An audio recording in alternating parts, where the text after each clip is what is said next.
sheet on this bit, though. Yeah. Shit!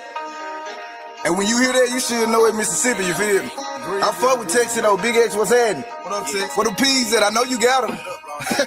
I need them. I need them, man.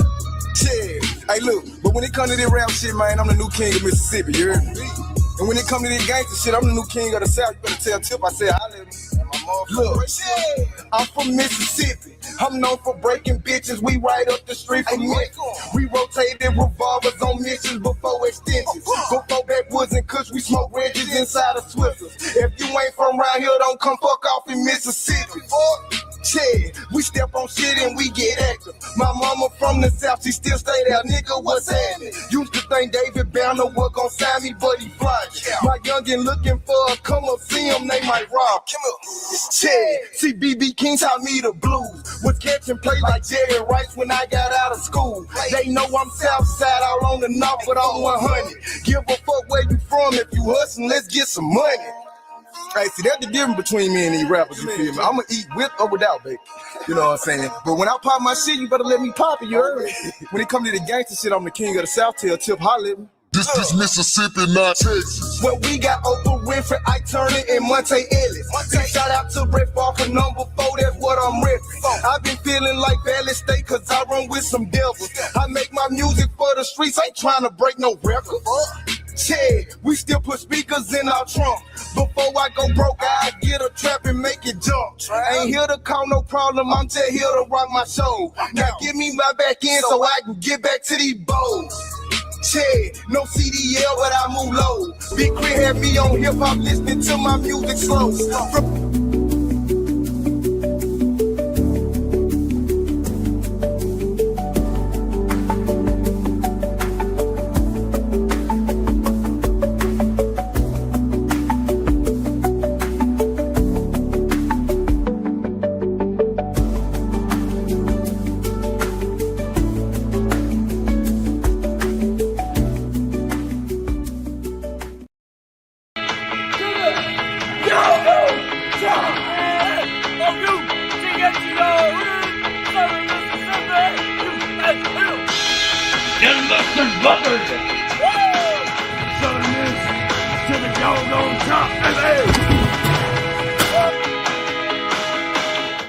What is going on, the good, fine people of the Mississippi Sports Show community? Been a while? Not really. See, we've been saying that almost every time we get on the show. It's been a while, right? It's been a month or a time or 2 months at a time, and and every so often, we're back. Well, folks, we're back. All right, we got we had a show last Thursday. If you haven't checked that out, I need you to go back, rewatch the old show from Thursday. Today's Saturday. There's going to be a show Tuesday and Thursday. That's our plan here. I'm going to keep it rolling. Got football coming in. Last show had a lot going on. We were kind of all over the place, circling back around at times because new people were joining in on the show. That's kind of how it rolls on the Mississippi Sports Show. We're very freestyle and freelance, but we don't freelance cocaine. Okay, all right. If you know that video, somebody's laughing right now about that. Listen to me. I love you. Jesus loves you more. We're going to get after it tonight. I got a whole bunch to talk about this Southern Miss football team. I want to talk a little bit around the country as well. Oregon's getting a lot of exposure. Talk about the top teams in the SEC. I know everybody, Sippy, I don't come to your show to hear about the big schools. Well, I'm a fan of football. I'm a fan all around. We might get on the Southland Conference tonight and talk about Southeastern and all them because some people saying Southern Miss need to drop down and be in the Southland Conference now. Listen to me, folks. We going to get after it again. I love you guys. But Jesus definitely, look, I love that y'all come on this show and give me your time and we can talk and reminisce. And I love reminiscing about the good old days more than I like talking about what we're doing today because today just ain't like the good old days. And Southern Miss football that I grew up to and that, my pops and Don and and just Mr. Matt. I got Mark, everybody. I got uncles. My papa used to talk about. Everybody talked about just how good they've been and all this and that. And now you look at Southern Miss football, and you talk about them out loud, and you say Southern Miss, and that baseball team's good. And my heart just stops every time, man. Because I remember talking Southern Miss, and everybody knew I was talking about the doggone football team about to go to Tuscaloosa and take it 1-2 them. Get that W, like Jameis Winston said. Let's get after it, guys. I mean, I got to bring the fellas in. I can't do this on my own.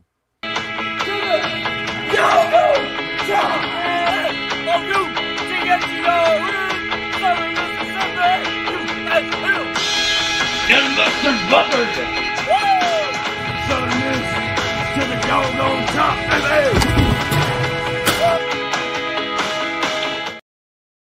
Oh, I tell you, we're back. Hello.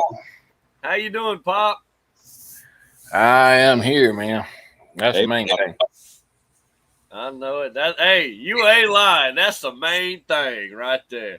Talk to me, Mr. Matt. How you doing over there? I like that hat. Hey, I'm doing good, trying to cover up my messed up hair, I heard that. I ain't never seen that one with the yellow and white. I like that. It reminds me of the special. white. Go ahead. What? Walmart special, man. Come on, man. See, we don't Hey, have that at my Walmart. We got LSU and Tulane. Oh, no. They got a whole section in there. They can sell you some Golden Eagle stuff. Cheaper Yes. there. Yes, indeed. That hat reminds me of the white helmets that we got now. That's what it reminds me of. No, Yeah. man. Last show we talked about everything and then some. Tonight, I just kind of looking around the country and in football, obviously, and Dante Moore for Heisman, Arch Manning for Heisman, Trinidad Chambliss, Ole Miss quarterback for Heisman, and you know where I live, they talking about Sam Levitt. Sam Levitt now. Some people, who?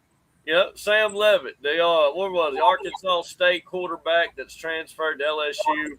I guess Trinidad said he wasn't going to go with Lane. He's going to stay at Ole Miss. So Trinidad Chambliss. It would be the first time since Connerly, if Ole Miss was to get a Heisman Trophy winner. I don't remember his first name, but Connerly would be. I mean, that was the last time Ole Miss had a Heisman Trophy winner. Y'all, anybody? I mean, Arch Manning didn't win the Heisman, right? Archie? No. Eli didn't. No. So I think it'd be before my time for sure. Oh, my time, too. I don't ever call I anybody. thought that they had never won a Heisman, and that at Ole Miss or nobody in Mississippi had ever won it. And that's that Connerly Trophy that the best player in Mississippi wins every year in college football. If y'all remember, I think Rod Davis won it one year. He was my favorite Connerly Trophy winner, actually. I know Eli Manning did win the Connerly Trophy, the best player in Mississippi as well. Bo Wallace, another Ole Miss quarterback that was at East Mississippi. Shout out to the Lions down there in Scuba, brother. Talk to me. Chambliss won it last year, right? The Connerly, correct. Yep. Yeah. Yep. But, this year he's up at preseason, one of the favorites up there for the Heisman. Like I said, the Sam Levitt thing, and we're going to talk about Southern Miss. No, just bear with me.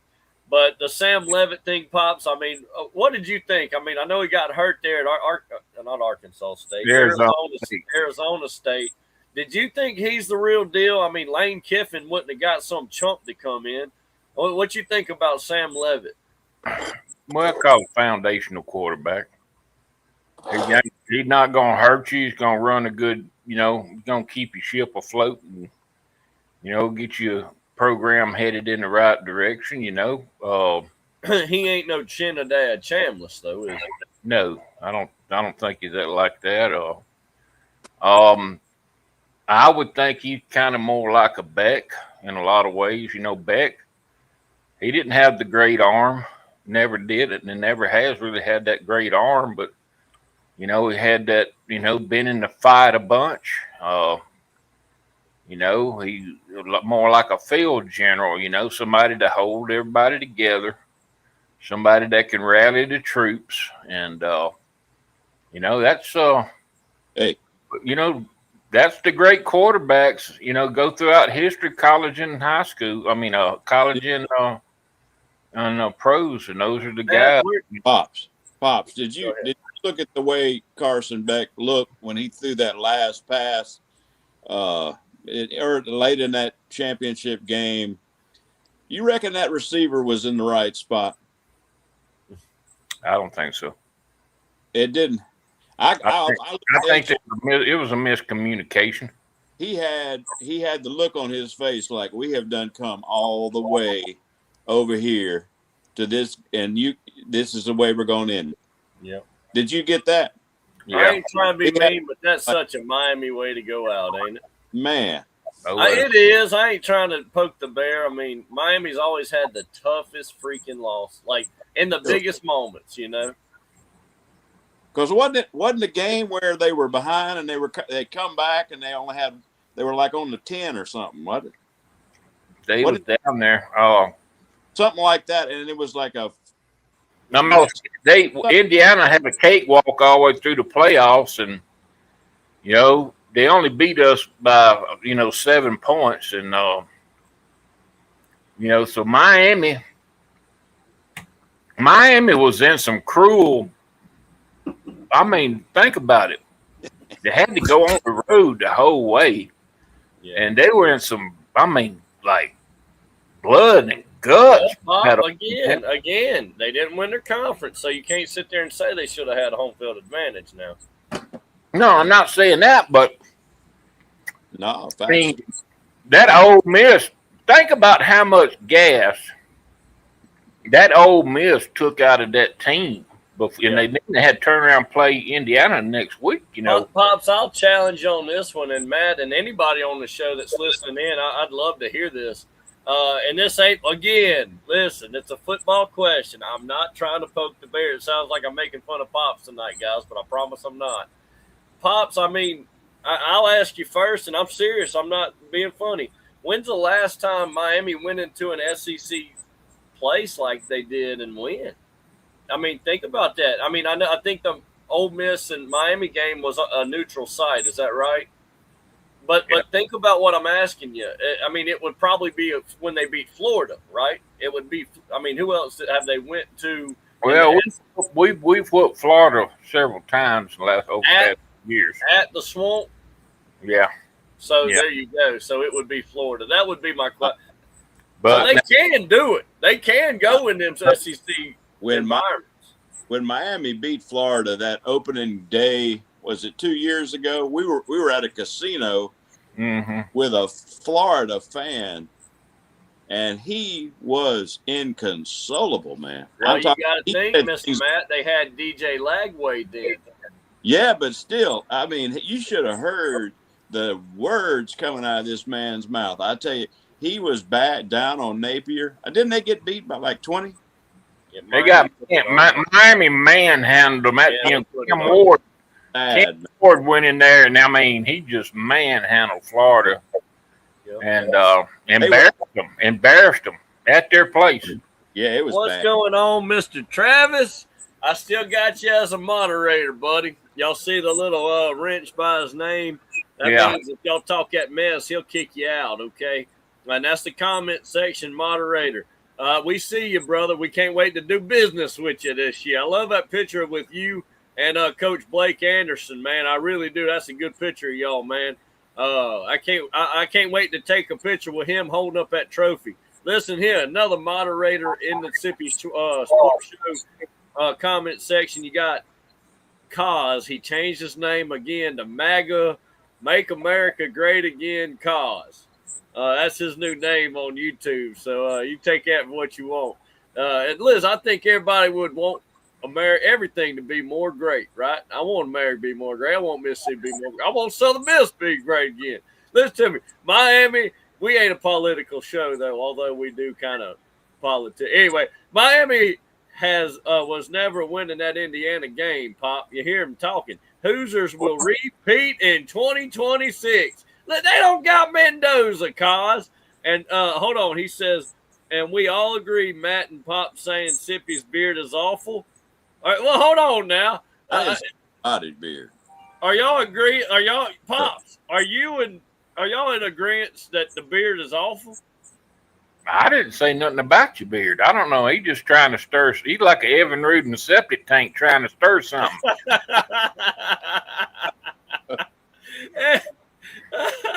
Don, welcome to the show, Big Hoss. How you doing? Oh, Don joins the show, and we're talking about Evan Rude's and septic tank stirring shit.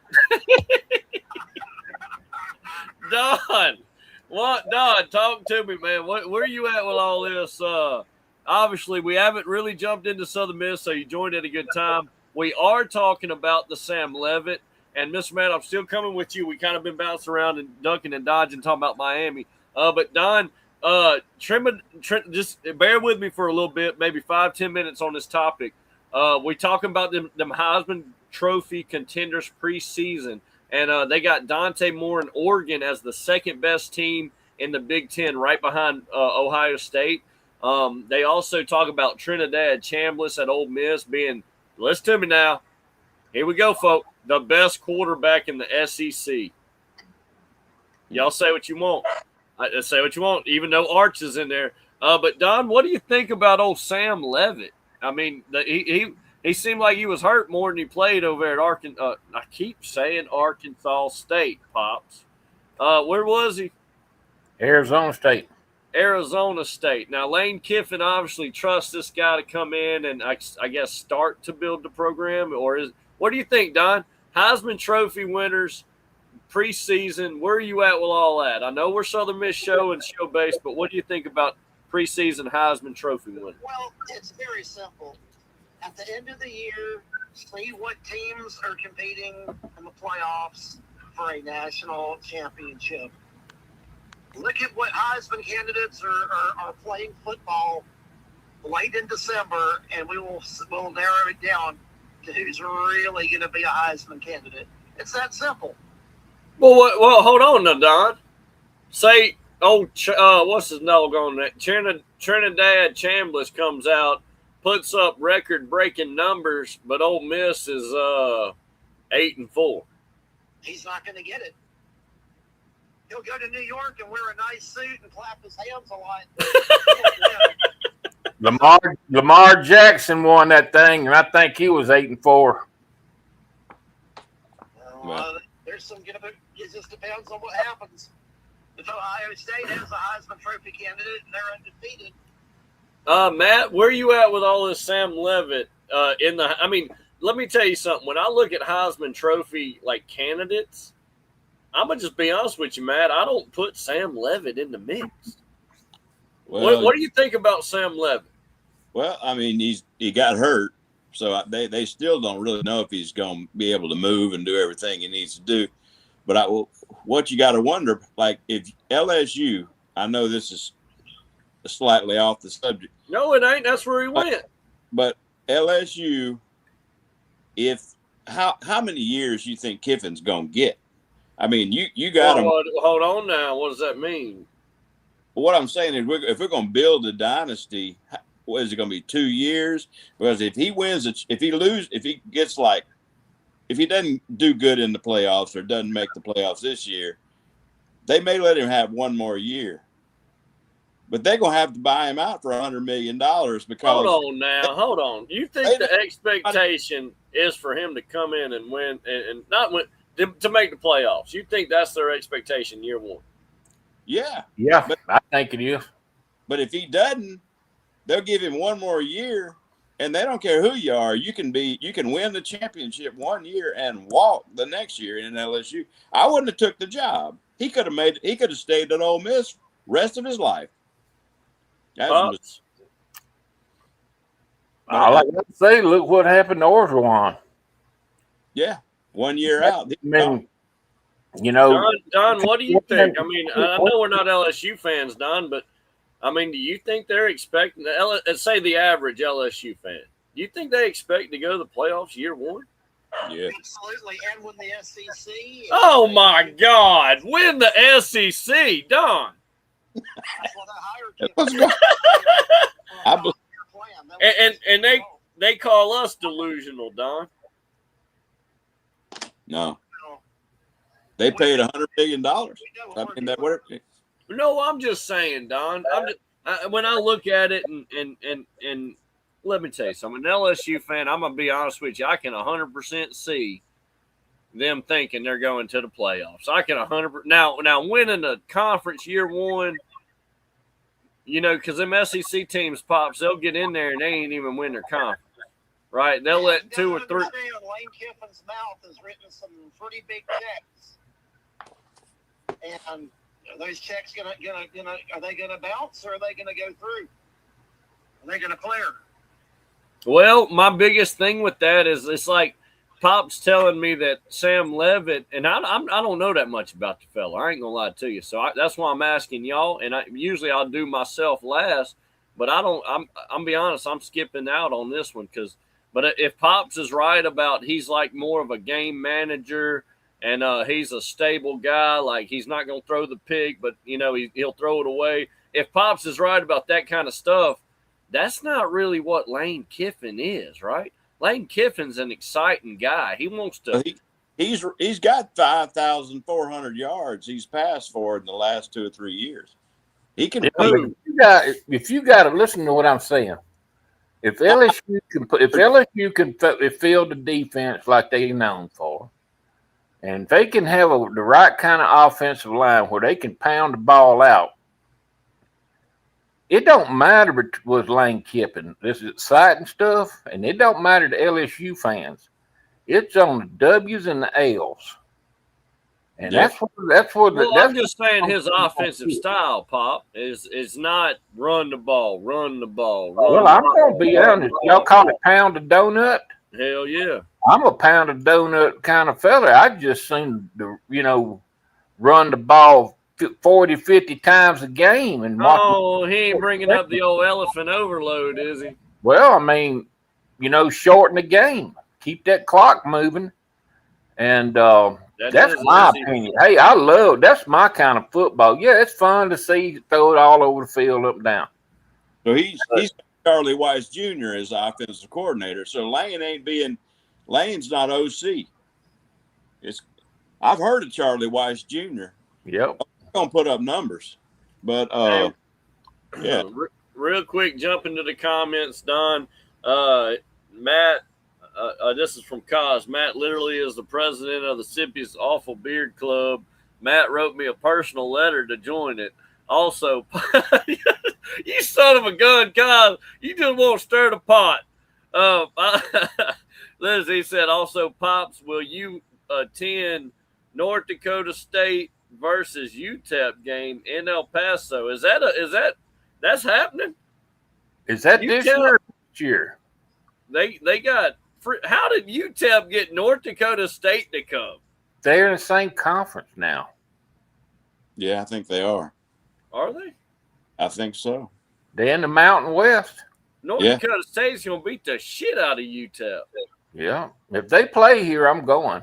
Hey, Don, I wanted to ask you about that. Now I can go ahead, guys. What you got, Pop? Now I can legitimately say I'll roll right up in there. You stupid. No, Don, talk to me. What do you think, Don? North Dakota State jumping up to here with the big boys, and I'm sitting here saying North Dakota State's going to whip UTEP's tail. What do you think about that? I mean, the way I see it, UTEP basically is a lower division program. They've really had a hard time competing in football for a long, long time. And North Carolina State's gonna whip that ass. No, North Dakota. North Dakota State.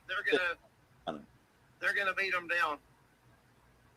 Yeah, Kaz said UTEP has joined. Listen to me, Pop. Kaz said UTEP joined the Mountain West. I thought they was in the Conference USA, Don. I didn't know. I don't even. I'll be doggone. Well, good for them. And he's saying Northern Illinois joined the Mountain West. They're gonna lose. Wow. They're gonna lose money. Think about travel expenses. I hate that. I hate how the conferences are done now. I thought stupid. Don, when I was a kid, I'm 32. So when I was a kid, I thought they had to be geographically aligned. I thought that was like a thing. They got What? California is in ACC. No, I know. I saw Cal in the S. Yeah, I seen it. ACC, Atlantic Coast, and they're on the West Coast. Stanford and Cal are in the ACC now. Then they're on the West Coast on the East. Don's saying SMU too. Yeah, SMU. That's in Dallas, right, Don? Yep. Yeah, Fort Worth. Fort Worth, yeah. Cause says, Pops, if you roll up to that game, I'm there. I'll play Limp Bizkit song Roll. I thought, tell Cos to play on Limp Bizkit. Hey, Rolling for you. Hey, Cos, listen to. I think in October, I think it is that North Dakota State plays in New Mexico. And I thought that was in Albuquerque. That's that game. Remember, we were talking about going up there, maybe all meeting there. Yeah. Pops, he's saying Northern Illinois and check this out, Don. North Dakota State has to fly to Hawaii. North Dakota State, think about where they are on a map, Mr. Matt, has to fly to freaking Hawaii. You know they're losing money. There's no way they're making money out of this. Man, That's rough. kids are in for a geography lesson. Hey, those kids are going to say, man, by the time they get to these games, like say Northern Illinois, I don't know which one's further, Illinois or North Dakota to Hawaii. Well, I don't know. Here's my opinion. On North Dakota State moving up, they're not going to stay, and I'll tell you why. And the people, North Dakota State fans, do not take this personal, but I'm a realist. What Division I player wants to go to Fargo, North Dakota? No, you can't do that, Pop. You can't do that. Why are you laughing? Because I worked east of there in Tioga in winter, and I spent 23 days below zero, and that wasn't even winter. That was in November and December. If they wanted to win a national championship, they went to damn North Dakota State. Tell me I'm lying. Well, Division II. well, I don't. Is You don't think? Let me ask you something, Pop. What you think they're going to do in the Mountain West Conference? They're going to run the table This year, baby. This year. It's a good possibility. Y'all listen to what I'm saying. If things fall right for North Dakota State, quarterback's coming back too. let me tell you, if things fall right, they could win the Mountain West, be undefeated, and make the college playoffs. Oh, Nobody wants to hear that now. hey, Nobody wants to hear that now. I've looked at their schedule. go. There's a big. Hold on, Pop. Hold on. What you got, man? I hear you. When they played Colorado, that Heisman Trophy winner was interfering. He was given every. Wait a second. What do you mean he was interfering? Every time they threw him the ball, he literally Yeah, it's holding. and throw him down. They would have lost against North Dakota State. That even the guy on the radio, the TV said that was offensive pass interference. Said it 2 or 3 times. They gave him too much leeway because he was a big shot. They would have lost. Oh, cuz he says, Pops, he called, man, he's on, everybody on Pops tonight. I was on that. Now, cuz on that. He said, Pop, I hope Sippy's boys get scholarships to North. I don't. I don't want to go on. Listen, that'd be cool. And you get forced to come to all the games in Fargo. Bro, you know how we don't want that as a family, brother. Seeing all the Sippy squad in North Dakota during winter, I'd die happy. Let me tell you something, Cos. I'll tell you what. I'll be honest with you. I do not want my youngin. If they by chance a way that a bunch of us could just go up there to the Fargo Dome one time. You know, hey, they ended up losing the game we won. But it don't matter. I'm going to tell you, I watched them on TV because that's all they had on TV in North Dakota. And let me tell you, that is the loudest place I've ever heard. As far you can't even hear the announcer, dude. I know it. I've And seen it. it is so packed. People standing everywhere. I mean, The fire goes down. Taking to Hawaii. Are they going to travel good to Hawaii? They going to go. I think Hawaii's gonna whip that ass. No, People from North Dakota are going to show up in Honolulu. Oh, you know, ain't nobody from North Coast State going to damn wait a Hawaii. minute. Just a Man, minute. you hear this, man? He talking. There might be They some oil money in Fargo, buddy. Hawaii, what 12 people from USA when Fedora took them over there. They had their mothers and cousins. Hawaii's I too. hear you. Don, let's get back on task. I love how we wrap around and jump on these tree limbs and branch off. That's my favorite stuff to do. We get after it. Let me tell you something, Don. We talk about old Sam Levitt. What do you think? Wrap that up for me, Don. Is he the guy for LSU to say win a national championship, to take them to a playoff, or to win the Heisman, or the SEC? Anything like that. What do you think about Sam Levitt, Don? Well, obviously, winning the SEC is their immediate short-term goal. You have to win that first. Okay. Then you've got to get to the playoffs next. And then you've got to win your way to a national championship. And it's going to be tough. Well, just from what we hear, like from what you hear, because like I said, with me, I'm not going to comment on Sam Levitt because I don't know enough about him. I just know he's always hurt, and that's a terrible way to look at a football player.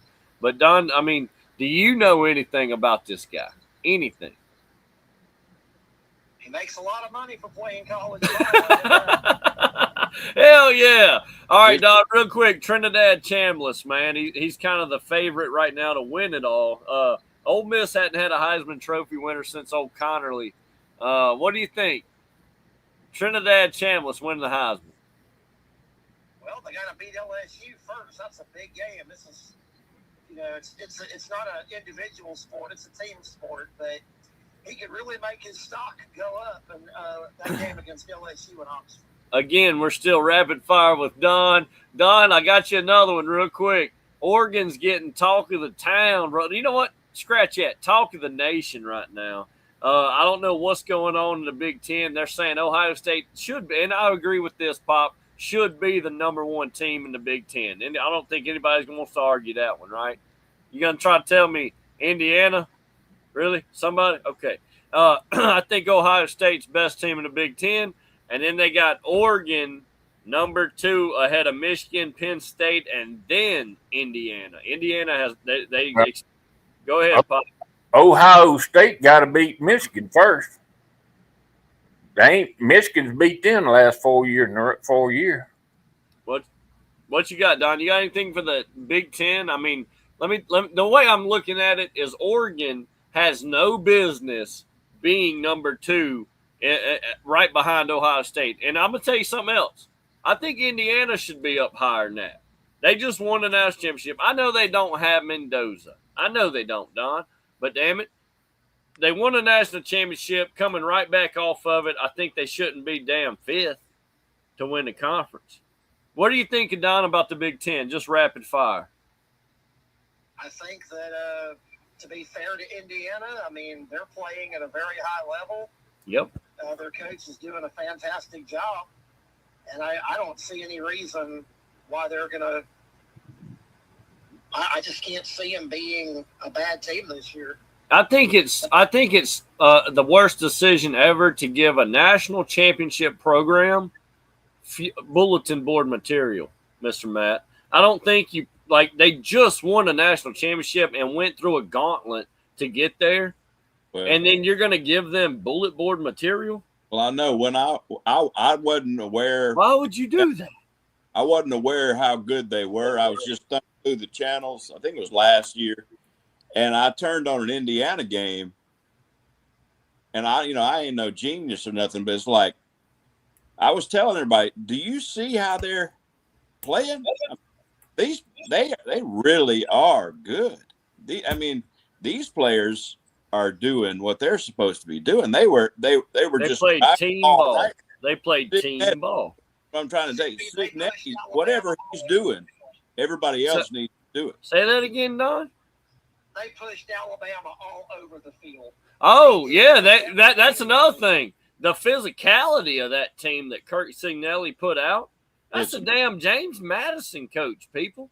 That's a coach that came up from Division II, jumped up with the Dukes. What are they? The Monarchs, whatever they are over there at James Madison, Pops, and damn it, whatever they want to be. It's like a Bulldog king or something with a little crown on his head. The JMU. They come to Hattiesburg and the tickets are like $15, by the way. But that ain't the point.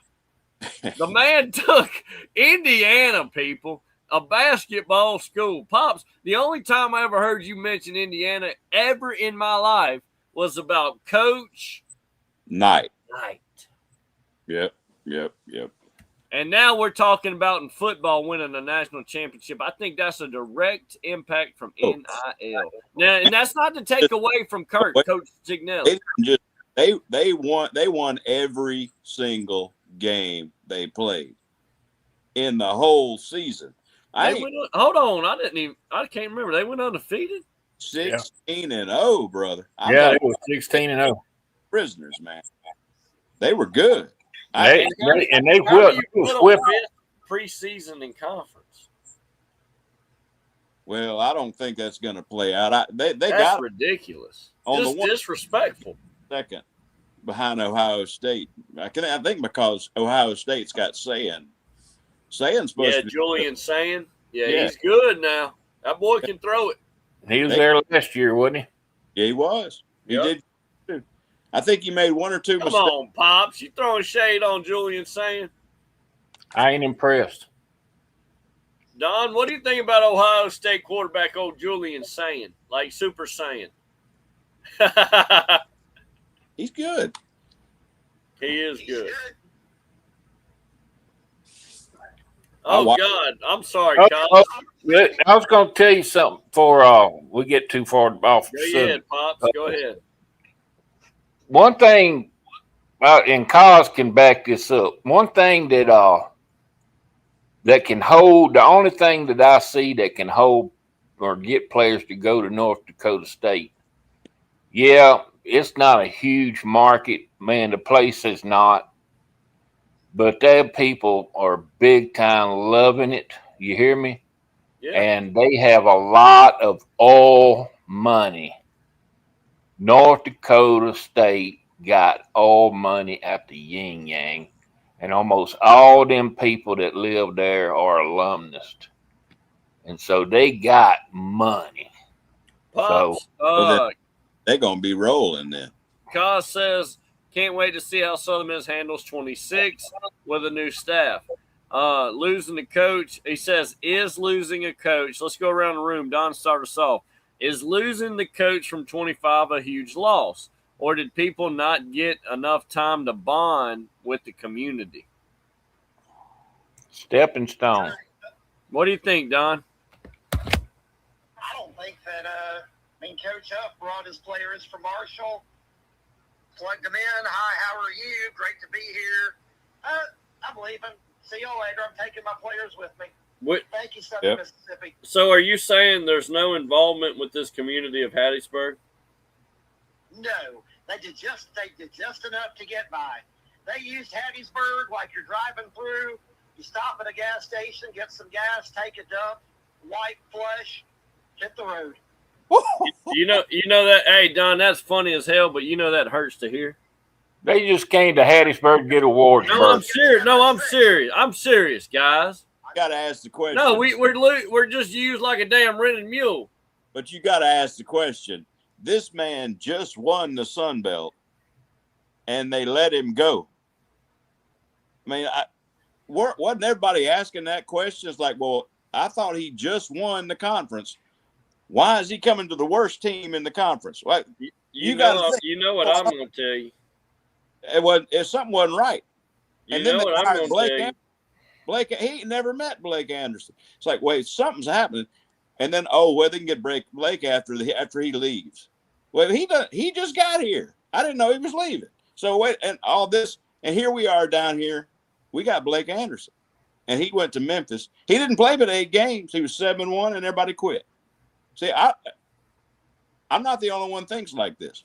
I know you're not. Don, where you at with all this? I mean, is losing the coach, I guess what he's saying is, have we lost the community? Do we have the community? Not right now. I'd say no. It's just, Huff is just out for himself. He never cared about this university.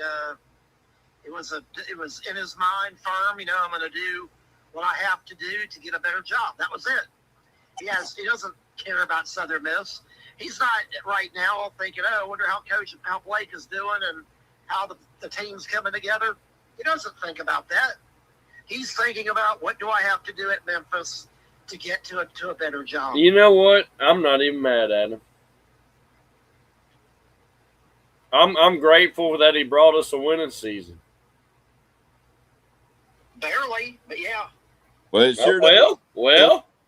They won 1 game the year before, so you got to admit it's better than 1-11. They didn't even absolutely, but I'm not that excited about losing to Mississippi State. I know. Going 7-6, losing to South Alabama again, and losing our bowl game to Western Kentucky. Well, there was one thing that happened we should have beat West Kentucky. That was bullshit. But the Mississippi State game, for 30 minutes, the first half, it was alive.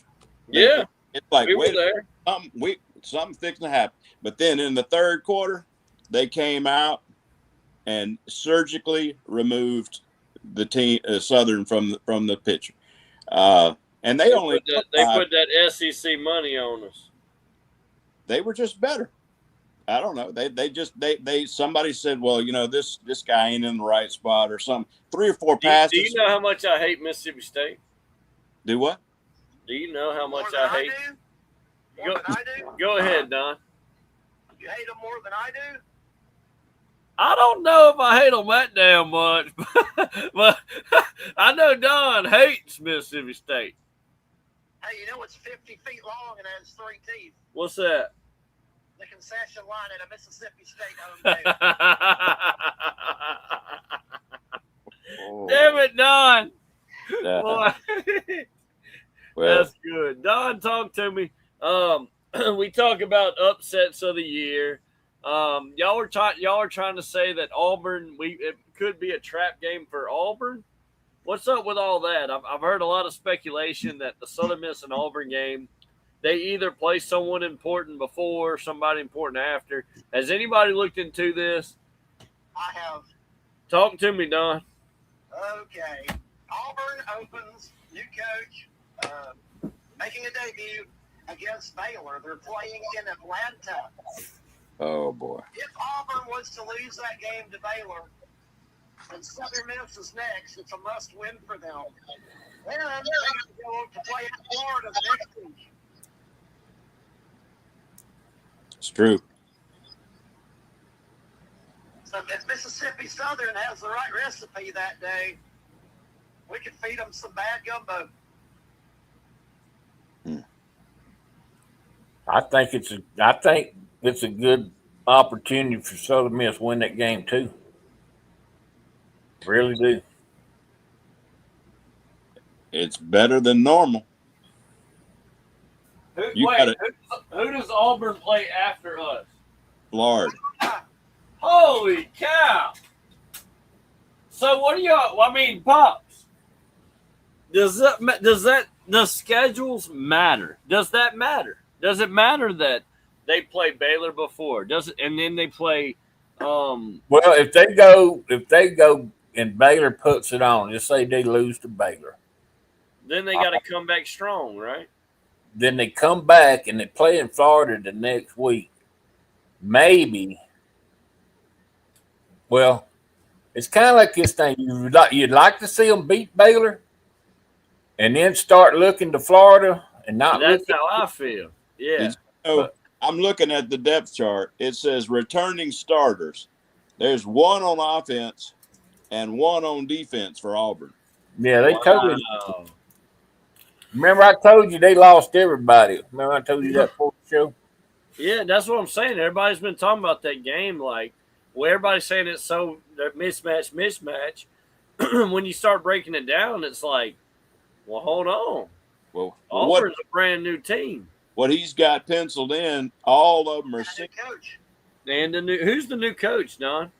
Golish. The guy from South Florida. Golish. Al Golden? Golish. Alex Golish. Oh, I don't know who that is. Well, he's 23-15 in 3 years. I think he came out of where did he come from? Florida? South Florida. South Florida. South Florida. South Florida. Well, maybe we got a chance. I just want to see us competitive, you know. Just want to see them competitive. Oh, Kyle's been going crazy in this comment section. My God, brother, hold on.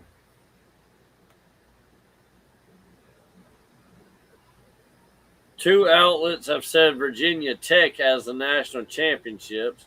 No way possible, right? It'll be Indiana versus North Carolina. He said,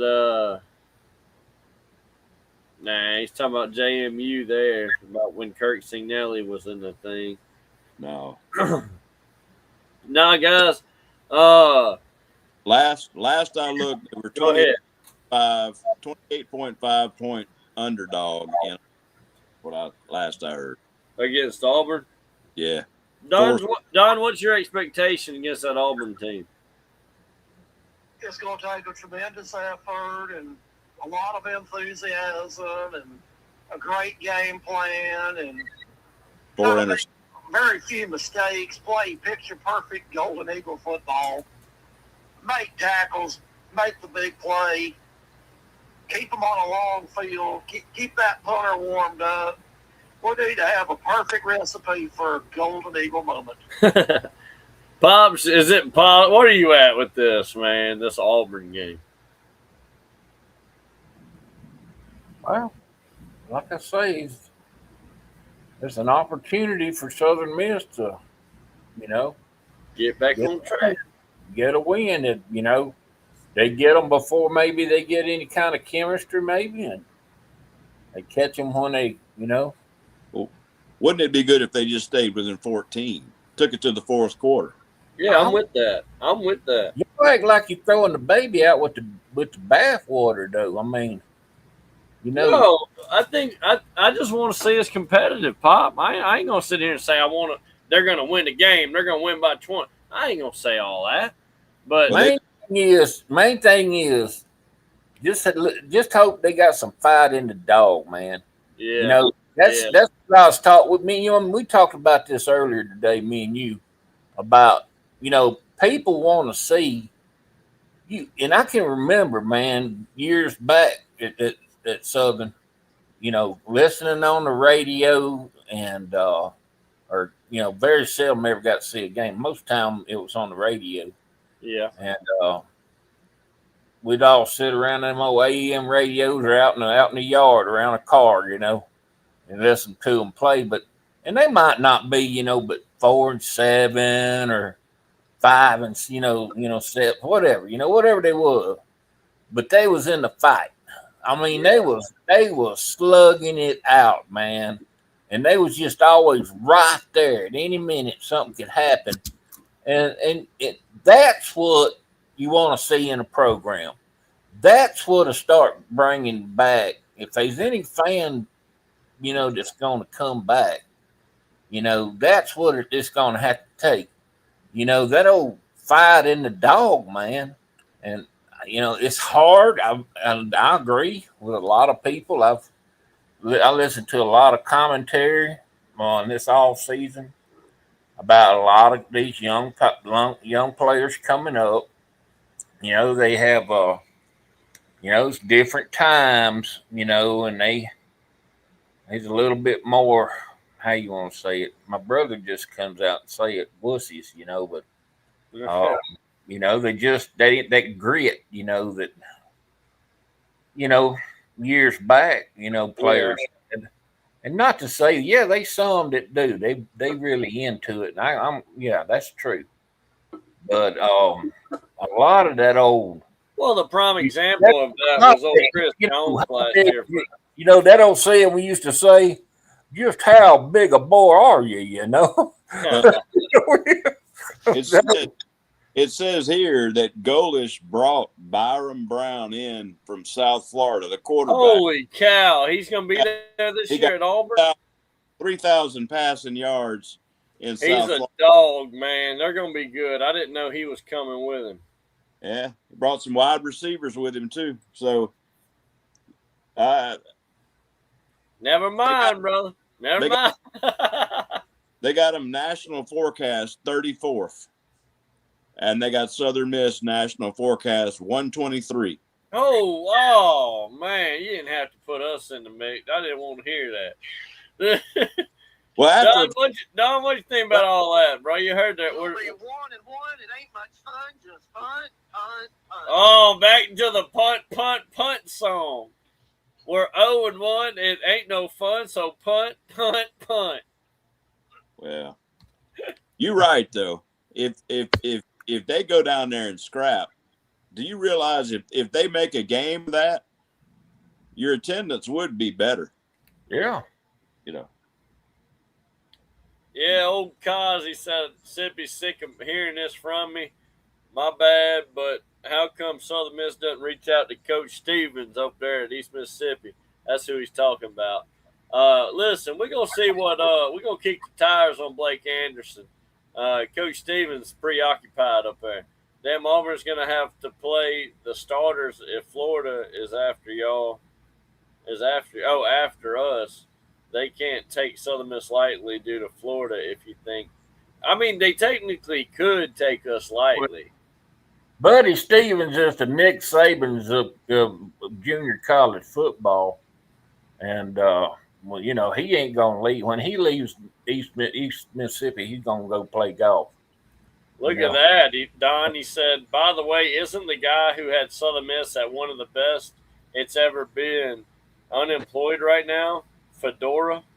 Come on now, Don. He doesn't want to do the NIL coaching game now. Okay. I didn't know that. He doesn't agree with NIL? He's not even an assistant coach anywhere, I don't think. Well, shall we open up our can of worms we discussed? Well, we about to. Don, let me ask you a question. Coming to you next, Matt. Don, who takes the snap? Who takes the snap in the first game? The opening snap. Who takes it? Ethan Hampton. There you go. Matt, who you got? Who takes the opening snap? I've always thought Ethan Hampton. I just saw on the internet Ethan Hampton is leading the quarterback race. Come on. Thought on it. Pops, what you thinking? Ethan Hampton or Landry Liddy? Me? Yeah, Pop. I don't neither one of them boys. I'll roll the dice, I'll do Liddy. I'll just say Liddy and let it be that. I don't know. You like that name, don't you? Landry Liddy. Yeah. Talk to me, Don. What you got? Now, Ethan Hampton, he takes the first snap of the Golden Eagle season. Will our opponent be taking the fourth snap of the season? No! Why you say that? Well, incomplete. Come on now. Don, you know how it is, man. Listen, if they start Ethan Hampton. What do you think the first play is going to be? Me? Yeah, what do you think they're going to lead off with, a pass or a run? A run? Hell yeah, they're going to start with a run. Who they going to hand? They're going to hand it off to Robert Briggs. Briggs carries for a gain of 2. Wait, you said a negative gain of 2? No, positive gain to I thought he said negative. Eagle 27-yard line. Oh my God, Pop! What wait. All right. So it's going to be Alcorn State. I don't know. You don't reckon they're gonna pop one to Jalen Himes? I mean, you got to start somewhere. I want to see. Let me tell y'all something. Y'all talk about Ethan Hampton. I want to see Landry Liddy take that opening snap. I really do.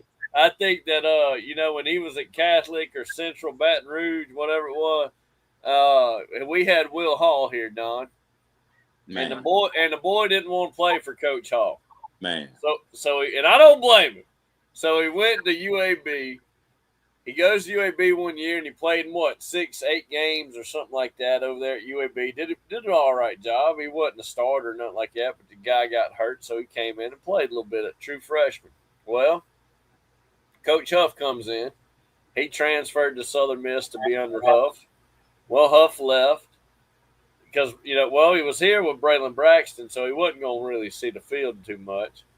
Well, then Huff leaves, and instead of him transferring out, Landry Liddy stayed and thought that, he could win this job. So I admire that he didn't just up and leave like this new age generational guys do. We're so used to seeing these young fellas. It's so weird to call them young men because they don't act like men with loyalty. They're so quick to up and leave if something gets hard. They're so quick to quit, And Landry Liddy stayed. I think he used the portal the right way. He didn't want to play for Coach Hall, so he went to another school. Coach Hall left. He wanted to be at Southern Miss the whole time. We know that. He comes to Southern Miss under Coach Huff. Coach Huff left. He had every opportunity to leave. He stayed. So I got Landry Liddy. I want to see him take that first snap, and I want to see him have to shit the bed before we give it to Ethan Hampton. I don't want to see it the other way around. That's where I'm at, guys. What you got, Matt? I thought Liddy was from California. No, he's from Louisiana. Really? Yes, indeed. He played high school right there out of Baton Rouge. Really? Hey, Sippy. Yeah, he was supposed to go to Monroe, but what you got, Don? Does Jack Abraham have any? Boy, you better hush. Hell no. He's doing dental work with his daddy, probably. His daddy was a dentist, always at the football game, How many schools did he go to? Oh, my God. He was the original Finley, TJ Finley. He was the original TJ Finley. TJ Finley went to 7 schools in, 5 years? 6 years? Didn't he hold a clipboard for Jared? What was that? He went to Louisiana Tech. He went to Missouri, Mississippi State. Yeah. It was a hell of a clipboard holder, Pop. He was good. I mean, I ain't never seen someone hold a damn clipboard the way he held a damn clipboard, boy. I tell you one damn thing right now. Listen to him. He said, Coach, I want to bring up a comment on the show. On the last show we got, it was a show comment that came after we were live. And Don, the comments was from Tulane Tailgate, and it said, Sippy Squad is obsessed with Coach Hall. Man. We're not obsessed with Coach Hall. Do you really think? He left Go ahead. us depressed. Go ahead, Don. He left us depressed. But Sippy, did you finish? Go ahead, Matt. He had at least 10 quarterbacks, and none of them played out. And then they hired him at Tulane, and he said he's won everywhere he's gone. Did you see that press conference? Well, no, I want you to answer that question. Well, you can keep if you got to keep going, But I just want y'all to answer that question. I don't have nothing against Tulane. I wish they would have stayed on the schedule. I like back in the day they had the battle for the bell. It was home and home. Pretty cool. Way because of the but Tulane hired Coach Hall after they made a run to the playoffs, right. And He a terrible hire. Successful quarterback. Frank Gore was the best quarterback he had. Hey, Pops, the question was, though, but is he going to run the super back in Tulane against Southern Miss? wouldn't that be crazy? I think he'll do it. No, I'm being honest. I think he does it. I think he does it. Just to He's flex. going to run the super back. He's going to go Wildcat on the second series of downs. Listen to me, Pops. I don't know if you missed it. You got kicked out and came back in. I don't know what happened. Listen to me. Did you hear the question? I don't know. I don't think so. Oh, no. Look, Green Wave Man's in the comment now. The superhero. No, Pops, the comment on the last show after we were done, we were done live streaming, it was at Tulane Tailgate. So just a fan of Tulane had commented on the show afterwards and said, Sippy Squad is obsessed with Will Hall. Pops, why would someone say that? I'm not obsessed with him. It is what it is. It's like, Matt said, the only quarterback you ever had was Frank Gore Jr. And he's supposed to be this great, offensive minded coach. And we never saw it. Anybody knows if you're offensive minded, you got to start with the offensive line first. And he never could develop an offensive line. He never had good coordinators around him. He never had. Pops, I want you to know he didn't recruit Frank Gore either. That was Jay Hopson. Well, I don't know all that. I'm just saying from what I saw, and I'm going to tell you right now, y'all watched the same game I watched when they were playing in that GMAC Bowl. Was that what it's called there? Oh, no, well, not even. Now it's the damn Lending Tree Bowl. Or whatever. There was a time in that game before Frank Gore just said enough that team had quit. Yeah. Y'all, I saw it on national TV. I said, oh, my God, they just quit, man. Wait a minute. Ain't nobody. I've seen football. I played Pee-wee foot. I've seen it. I've never seen a worse loss in my life is when they went to South Alabama and the scoreboard could barely keep up with how fast they were scoring points. I've never seen nothing like it. And I thought it was over. I thought he was going to have to. We all thought that. He stayed, and that team. I've never seen a team, any team, never a Southern team. I've never quit in my backyard like that. I've never. That's right. I love that. I love that. That's right. Nothing like, and I'm not the only one. Everybody for like a month talked about that. And to this day, all you got to say is, man, you remember that South Alabama game when Will Hall was coach. Don, I want you to hear all this real quick coming in on the comment section. The Green Wave Man, one of our good buddies, that it's hard to call him one of our good friends, but it is the truth. He's one of our good friends, even though he's a Tulane man. He says, hello, Sippy. Will Hall is going to destroy the Golden Eagles. Then he says, Will Hall had the best offense in Tulane history in 2019 with Willie, Don. Yeah. What do you think? I mean, don't just, I know. I want to hear that. I mean, with Green Wave Man's telling us, we're over here saying Will Hall, he's going to fail at Tulane and this and that. Green Wave Man sounds like he's behind Will Hall. Of course he is. He's the Green Wave Man. That would be like Superman not standing up for Metropolis. He's going to stand up for Tulane and stand up for Will Hall. Was it Will Hall or was it Willie Fritz? I would have to lean. From what I year they went to the Cotton Bowl, remember? That's right. That's the year they beat USC. That's the same year they beat. Go ahead. I have never heard of G5 until Will Hall came to Hattiesburg. I'd never heard of such. It was just football. But he said he's going to make us a good G5 team. I said, what is a G5 team?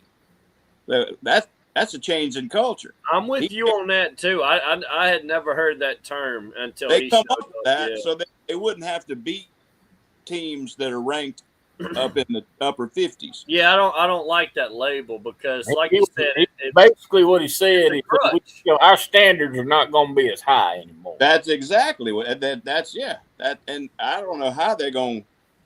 Like what Pop's talking about, we could back in the day it was 4-7, but they'd be playing in Tennessee and only be behind by 7, but it'd still be like, man, they gave a good game. But KC, welcome to the show, brother. I got Green Wave Man on the comment section. We're kind of listen. Last time we was on the show, we hung the show up and ended the show, and we had the Tulane tailgate pop in and say, man, you guys are obsessed with Coach Will Hall. Well, Green Wave Man jumped in and said Will Hall's going to destroy Southern Miss, and now he's saying they had the best offense in Tulane history in 2019 with Coach Willie. Will Hall already has destroyed Southern Miss. He already destroyed us.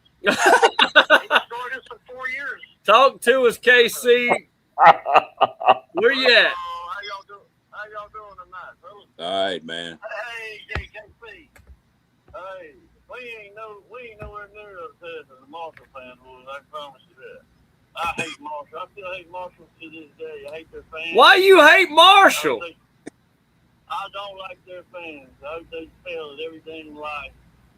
My God, they got in the plane crash, brother.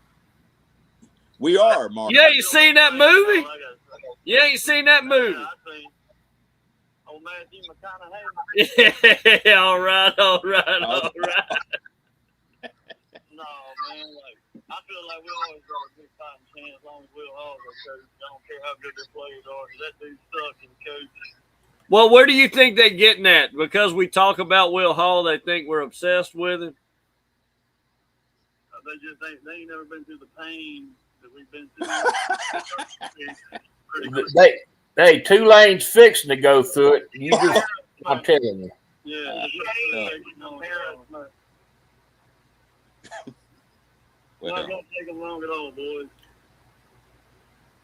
Yeah, I see you, Green Wave Man. Will Hall was the coach of Southern Miss the Cotton Bowl year. Okay, he said y'all beat us that year. Okay. Man. You know what, Zippy, I can say something about that. A broken clock can get the time right twice in a day. Here you go, Donnie says, Kaz says, it's going to be hilarious when Tulane fans bond. Hold on, let me stop laughing. It's going to be hilarious when Southern Miss fans and Tulane fans can bond over how much y'all hate Will Hall and how happy he's not the head coach of both schools. Where you at, Don? We might not be rivals no more. Hey, I don't. No, come on now. I don't. If you ever look back at Ellis Johnson's schedule that year, who always played? We played Louisville, Central. Oh yeah. All them good teams. And look at who Will Hall had. Oh wow, Travis chimed in. He said, Will Hall and his family, I guess you're talking about Coach Bobby Hall, hate Southern Miss. Hopefully we beat Tulane. You hear this, Don? Darn. It's true. When Bobby Hall was coaching high school football in his early successful days, he was the one who players talked to USM when it was recruiting. What? Yeah, when Bobby Hall was the head coach at Emory, and he hated USM, and he wouldn't let us. Well, Bobby was at Gulfport, I thought. No, he was at Biloxi. He quit before he got fired. What? He quit before he got fired. Yeah, he quit before the season was over. He said that Gulf Coast high school football was like Conference USA is. Oh, yeah. Yeah, that was in the paper. I remember that. Wow. Remember when he came up to us at the spring game and he said he really appreciated our support? And I reminded him that I met him at Shots and when he resigned from Biloxi, and he made that comment to the Sun Herald, and you know what Bobby Hall said to me? What's that? You had to remember that, didn't you? Oh, Cos, man. No, listen, I see your comment here. We've met Green Wave Man. He's not Coach Hall. He's saying, can we take a vote on who believes that Green Wave Man is actually Coach Hall? No one defends Coach Hall like that except for Coach Hall. No, we've met him. He's a legitimate dude. He's a cool dude. He lives on the North Shore, by the way. It's not too far from me. But, no, we love the Green Wave Man, dog. That ain't Coach Hall. But I agree. I mean, I ain't going to lie to you. Nobody defends the damn Coach Hall more than Coach Hall. What you say, Pop? Coach Hall said he was a fake. Didn't he say that? Oh, yeah. He said he was a fraud, dog. KC, you remember when Coach Hall said, I'm the biggest fraud that's ever came through Southern Miss? He said it. After that, it was everybody else's fault. Then he blamed the fans.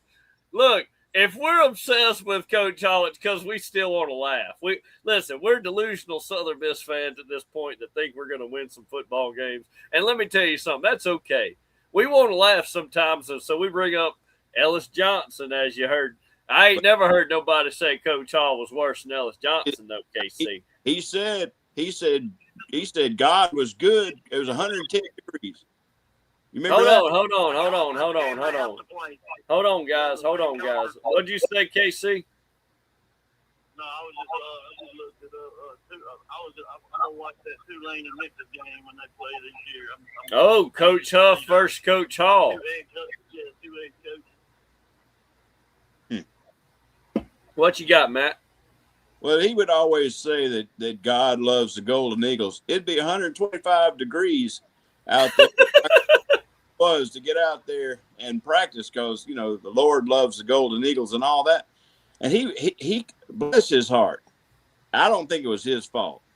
They made him do a media every day. I don't think they made him. I disagree with that. I think he wanted that. Well, that was a mistake. He said that Pete Taylor Parker in the press box. He likes all the spotlight. That's what I'm saying. Think about what you said. Name another Southern Miss coach that was made. I remember them days that Coach Hall was the Trump of the Sun Belt. What? What you mean? He loved that camera, boy. He come in. You turn if you in the same county as Trump and you turn that camera on, he gonna find it, buddy. He want to get in front of it. No, man. What'd you say, KC? We went around the room talking about who they think's gonna be the opening snap quarterback. What you think, KC? Matt had Hampton, Pops had Liddy, Don had Hampton. I got Landry Liddy. Who do you got taking the first snap?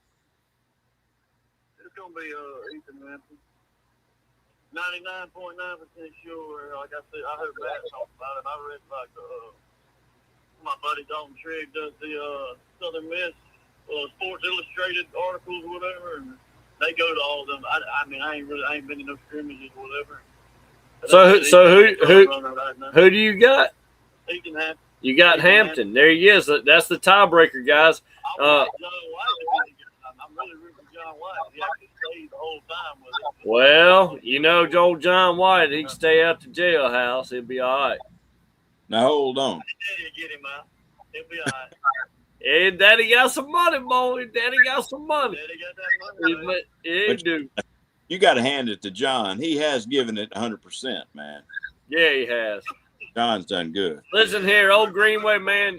Our next segment in the show here, if you want to keep on, keep staying tuned, it's right here, and he opened up a floodgate with this comment he just put in, and this is the rival guy, brother. We supposed to hate this guy. We supposed to be mad at him, but I want y'all to answer this question. Let's go around the room. Pop, start us off. He says, I think it's more of the amount of resources and money involved to why he failed at Southern Miss. Pops, if Will Hall has success at Tulane, was it Southern Miss's fault? Well, I'm just, we chasing that tail with the dog again. The market, he's in a bigger market there. He got more, as a kid, he's recruiting the same guy. He's head coach at 2 schools. Okay, just take this example. He's recruiting the same guy. Does he want to come play for Coach Huff in Hattiesburg or come play for Coach Huff in New Orleans? And Coach Hall. Coach Hall. And I think he's got a better chance to get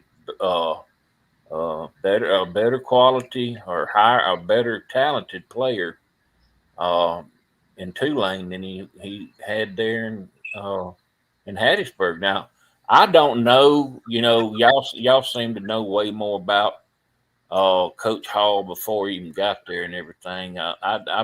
When he got there is when I first even found out or knew anything about the guy. I don't know too much more than, he was the offensive coordinator when Tulane beat USC in the Cotton Bowl. And, hey, hats off. Got to give a guy credit, dude. He was the OC, and he called them plays during that game. And you got to get, they had an awesome year that year. And No pops. They're saying he was already at Southern Miss. What are you talking about? They're saying in 2019 is when Coach Hall was leading the Tulane. So when they beat the Cotton Bowl stuff, apparently they weren't the leading offense in school history. But that 2019 year was when Coach Hall was there. Yeah. Now they still did what you're saying, but Coach Hall wasn't there. That's what Green Wave Man was clearing up for. Anyway, I do agree with what he's saying. Though I think he got more resources there anyway. And so with this, I'm not saying nothing negative. I just want to know: was it lack of resources at Southern Miss? That's what we're putting the blame on? Well, you opened up a can of worms to something that's been washing in my head since our last little show. Hold on, I know what you're getting into. Let's keep this one going though, Pops. We're gonna get on that. I'm holding it. Okay. Mr. Matt, talk to me. What do you think? Was it lack of resources at Southern Miss as to why Coach Hall wasn't successful? Well, people are going to say that because, it's obvious there's more money in New Orleans. Yep. But I just got to wonder, kind of like what Pop was talking about last time. At what point does a player and his mother and his father and whoever's talking to him, his football coach, say, wait a minute, they can give me more money, but look at what's happened look at his track record. There's more to it. Like, do I really want to go down there? This man went 1-11, or do I want what I rather to this guy who's won several conference championships?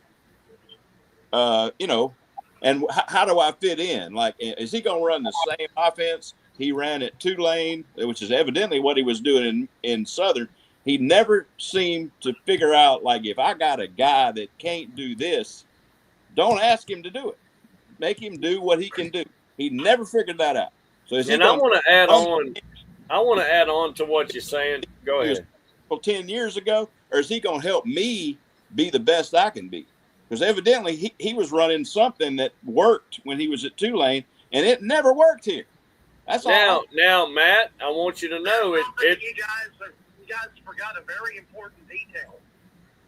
Very important detail. What's that? When Will Hall came to Southern Miss, he was both head coach and offensive coordinator, and it was a disaster. Yeah, it was. They brought in Sam Gregg, and it wasn't any better. No. They say he was still calling the plays. Well, guys, I want you to know it's like Green Wave Man said, before his stint at Southern Miss, he's had nothing but success everywhere he's went. So I ask you again, Don, was it Southern Miss's fault with lack of resources? No, it was Hall's fault for lack of discipline. The inmates were running the asylum. It was his first head coaching job. Well, he's been a head coach at North Alabama. He was a head at West Alabama. West Alabama, West Georgia. He had success everywhere he's went. He never coached D1 though, did he? No. That's different. And let me tell you something. When he was under Willie Fritz, he could pick a quarterback and go with it, right? When he was at Southern Miss every single year, Don, KC, you still there? No, I've been listening, but every single year he was at Southern Miss, Will Hall could not pick a quarterback and go with it. I'd love to know right now. All his players declined. Every player he ever had declined when he was at Southern Miss. Quarterback. We never had a quarterback. He couldn't keep an O-line. Frank Gore Jr. was our quarterback. So every quarterback that Will Hall had left the program. True. They did good things. Mysteriously. I'd love to hear right now if does he have a solid quarterback right now, or is it a quarterback battle still at Tulane? You know what I mean? I guarantee you they don't know who their quarterback is, and they won't. I don't know. Listen, they say we're obsessed with Coach Hall because we've just given him 40-something minutes on this show. That's probably why they think we're obsessed with Coach Hall. But that's part of it, man. We're fans. We love it. Listen, and when the comment section's going crazy like it is right now with the guys, I can't keep up, but I see y'all, man. I do. They do not have a starting quarterback. According to this guy, dual threat Zion Chris Vermillion, a Houston transfer, and that's the one that's going to start, in my opinion. He's good. Vermillion's good. He can ball. They got a Caden Samanza put up good numbers at Ball State, also in there. So they ain't announced it, but Vermillion is number one, and Samanza is number two. I like Vermillion. Now, KC, you're the only one I hadn't asked yet. Was it lack of resources for Coach Hall? Is that what was to blame at Southern Miss? No, a good coach can win anywhere. Like I said, you never have a quarterback. I don't care how much money you got, you find a quarterback. America State's a big place. You can't go find a quarterback. I hear you. All your buddies from D2 schools and have all your buddies. You keep them there, no matter what the result was. Guys, like Don was saying, there was no discipline on the team at all. Right. Terrible. The inmates, too many Chiefs, not enough Indians type shit. Listen to me. Travis said, Don, Will Hall actually said that he was the biggest fraud to come to Southern Miss in the 50 years. You know what I mean? All right. Listen to me. He said, Pops, take this one away. What's the difference? Now, Kaz, guys, if you don't know Kaz on the show, people, Kaz is from North Dakota. He lives up there in Fargo, and he loves the bison, okay? He says horns up. We all think hook 'em horns, Texas, right? No, he's talking about the freaking Buffalo bison. I got an answer for him right now. His question is, what is the difference? And he don't know. He don't live down here. He don't know. What's the difference in resources between Southern Miss and Tulane, Pop? Well, it would be kind of like North Dakota State's in Fargo, right? And let's see. University of Minnesota. Okay. Both of them kind of in the same region, but University of Minnesota's in a lot bigger market. Is it in Minneapolis?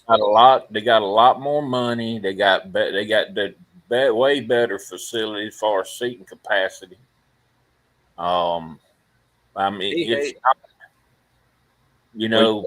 there's people. It's the people like another thing. Also, it's a destination place. New Orleans is a destination place. Hattiesburg's not. When you like I say, people that's never been, Kaz knows, he lives there. If you've never been to that part of the country, then you really don't understand what I'm talking about. The that and that, I'm not pleased. Some of the finest folks you ever want to meet that live in North Dakota. They just like Mississippi folks or South Louisiana folks. I mean, they just wonderful people up there. But their winters and terrain are horrible. And I mean, when I'm telling you, you drive for miles without seeing a soul. You also got millions of people in around New Orleans and around Hattiesburg. You got hundreds of thousands, and then there's doctors and stuff coming out of Tulane, and there's teachers coming out of Southern Miss. It's different. Yeah. Yeah, it's a big difference. And I mean, like I say, yeah, North Dakota State football has become one of the bigger names in college football gradually over the past 15, 20 years. Man, I have watched and followed them. I know we really have. We really have. For a long time, Pops. Since if like I wouldn't, I'll be honest with you, if I wasn't a Miami Hurricane fan, I'd be a North Dakota State fan, and I sure would. We used to watch them all the time when we were in New Mexico. They have over the past 20 years they've had 4 coaches, something like that, and with every coach they continue to win national championships. They got one of the best. I mean, like I say, they can't put seating capacity 19,000. I don't know how many you can actually get in there in the Fargo Dome, but man, let me tell you something. Awesome place, wonderful people. There's money there, and hey, in this market today, the college football way it is today, I mean, they could become a powerful group of 5 just on dollars, man. Maybe get a little bit bigger facility to play in, maybe something around 30,000-40,000. In a dome again, because there's no way you can play outside up there. Has anybody researched the To the Top Collective? Do you know anything about it? The To the Top. There's something called the To the Top Collective. It's what Southern Miss is using for their NIL. Okay. And it's about $19 a month. And it's kind of like, how much do you pay for Netflix? You know? Yeah. So it ain't like spending money to TBN. No, I mean, they trying to pay the players. And if you buy tickets at Southern Miss now, when you buy them, they put a fee on there for NIL.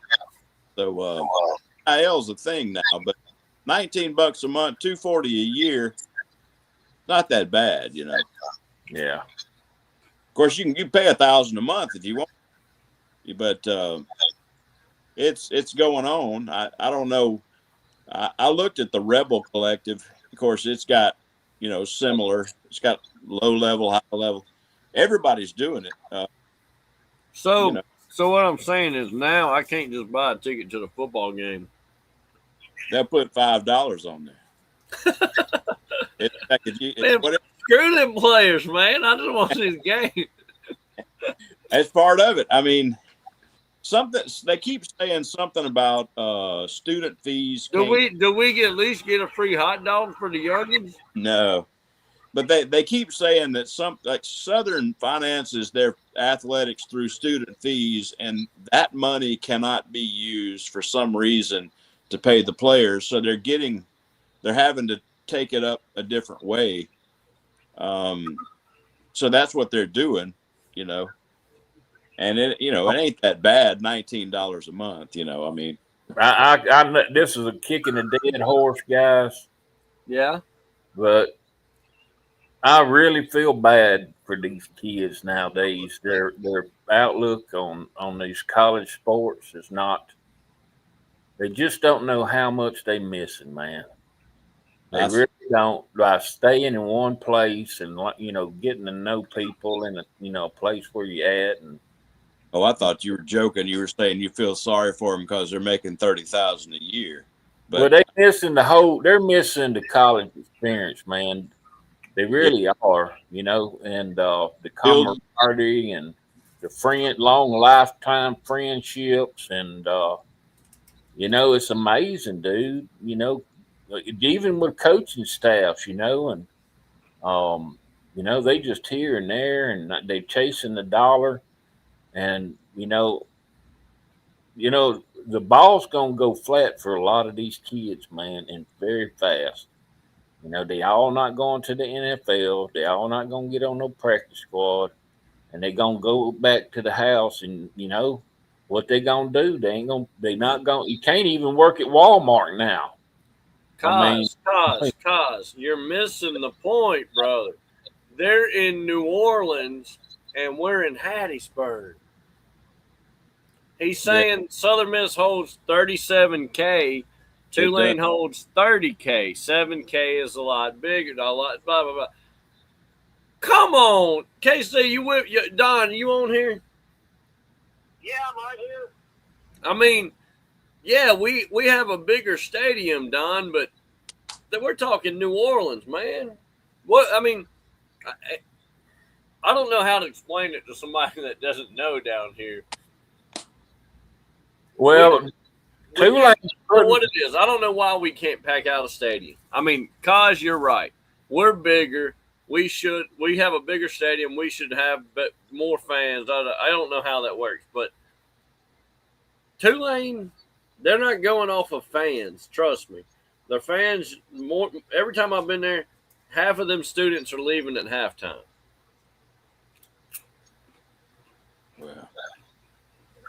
Well, that stadium ain't got but 33,000 as far as I can remember. Ain't that but right? They get loud. They get loud at Tulane. They get louder than we do. My boy Guy said, in quotes, they are missing the college experience. Couldn't agree more. Sell out a lifetime of good folks to get paid quicker. Yep. Well, right. What if you one of them people that goes in the portal and never gets picked up? That's even worse. You know. Okay. Green Wave Man said it's changed in the last 2 years. They got a lot of fans showing up now. I believe that. They've been good. All right, I've held it long enough.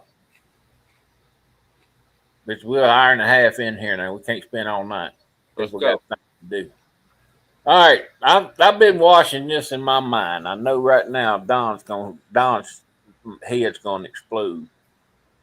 But I love you, Don. Said I'll tell you before. I'm just gonna ask some questions real quick. When you think of Duke,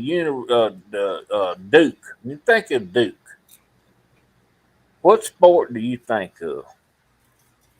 Basketball. You think of North Carolina. What sport do you think of? Basketball.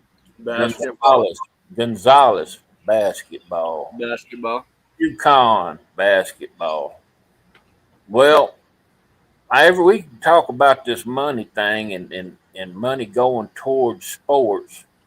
In football, I don't know how many players you're dressing out for 45, 50 players, and you got to like peanut butter, and you can't use chunky peanut butter either.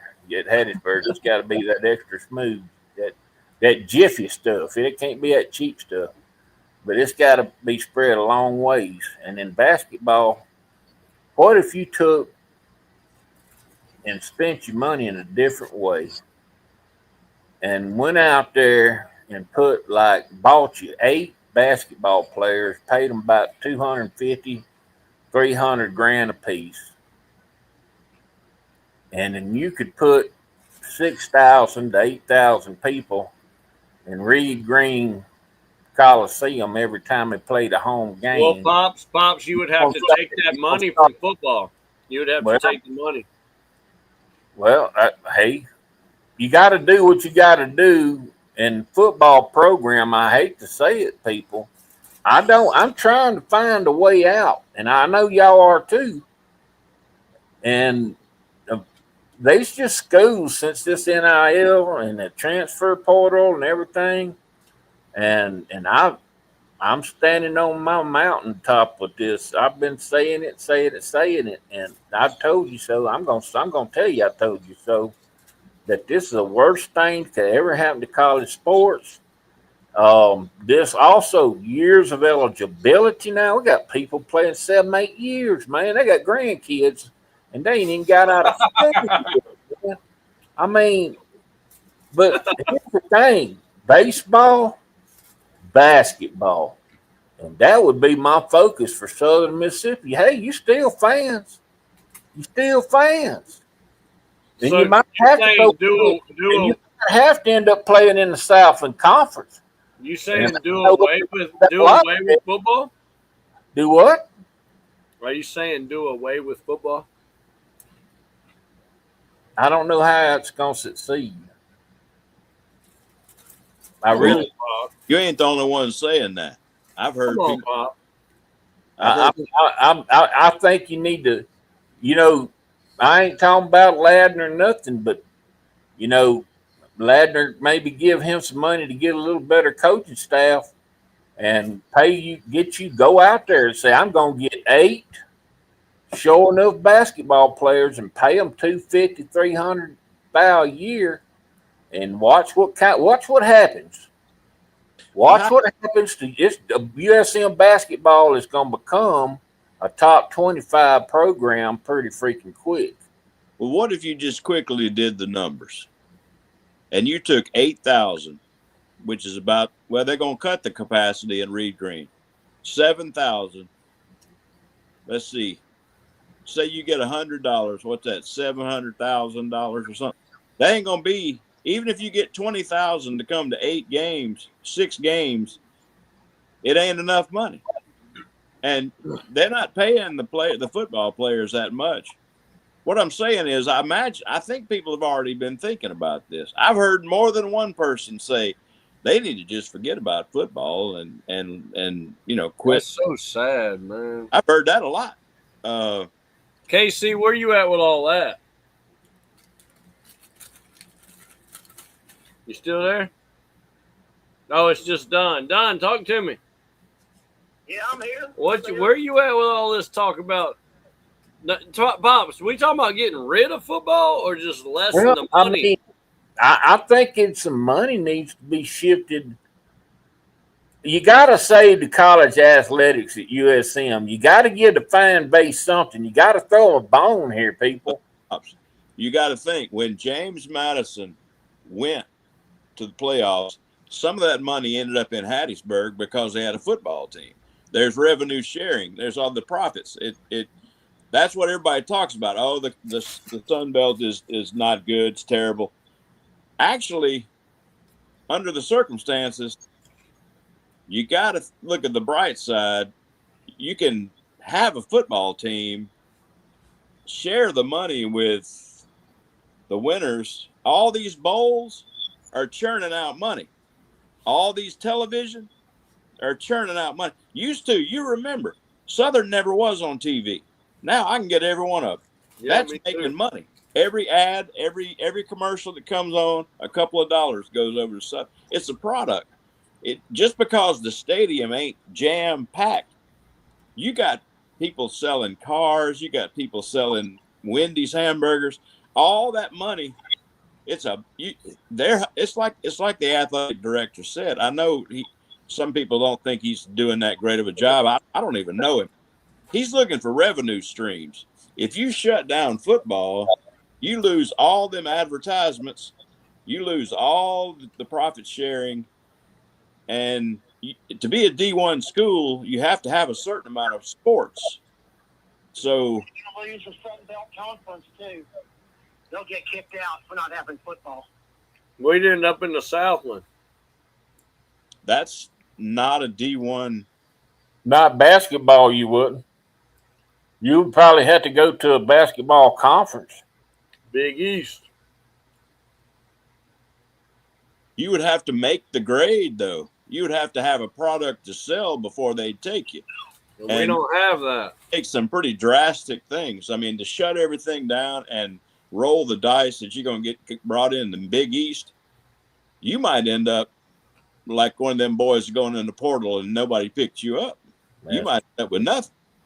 I mean, it's pretty chancy. That would take a gamble to shut the whole thing down. I don't know what we can do to generate more money for NIL at Southern Miss. I really don't. Well, and I mean that as fans. Like, what do we do, Don, to help our university? You get on the internet. It's called To the Top Collective. Oh, come on. Who wants to pay for a losing product, though? In the eyes of the angels. All right, what are you going to Them do? little puppy dogs be looking at you so sad. I put my USM hat on and go. For 5 cents a day, you could help a Southern Miss fan. Well, it's more like 19 cents a day. But all right, if the fan base is willing to pay $19 a month, then they probably ought to shut it down.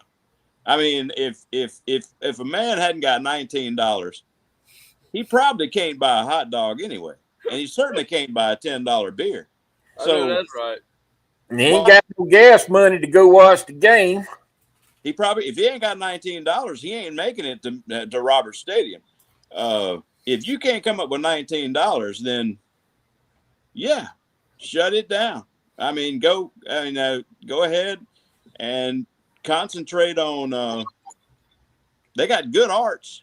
They got some of the best music department out there at Southern in the whole South. Matt, you think we should pay before we get the wins? Yeah. If you're alumni and you ain't got so we have to trust Jeremy McClain. Well, you got to trust somebody. If he's the AD and President Paul's the president, and if you don't trust him, then don't give him any money. But it's almost like if you don't vote, you don't have a voice. Yeah, I mean, it's like, it $19, y'all. I mean, and the alumni don't cost for $35 for a senior, $50 for.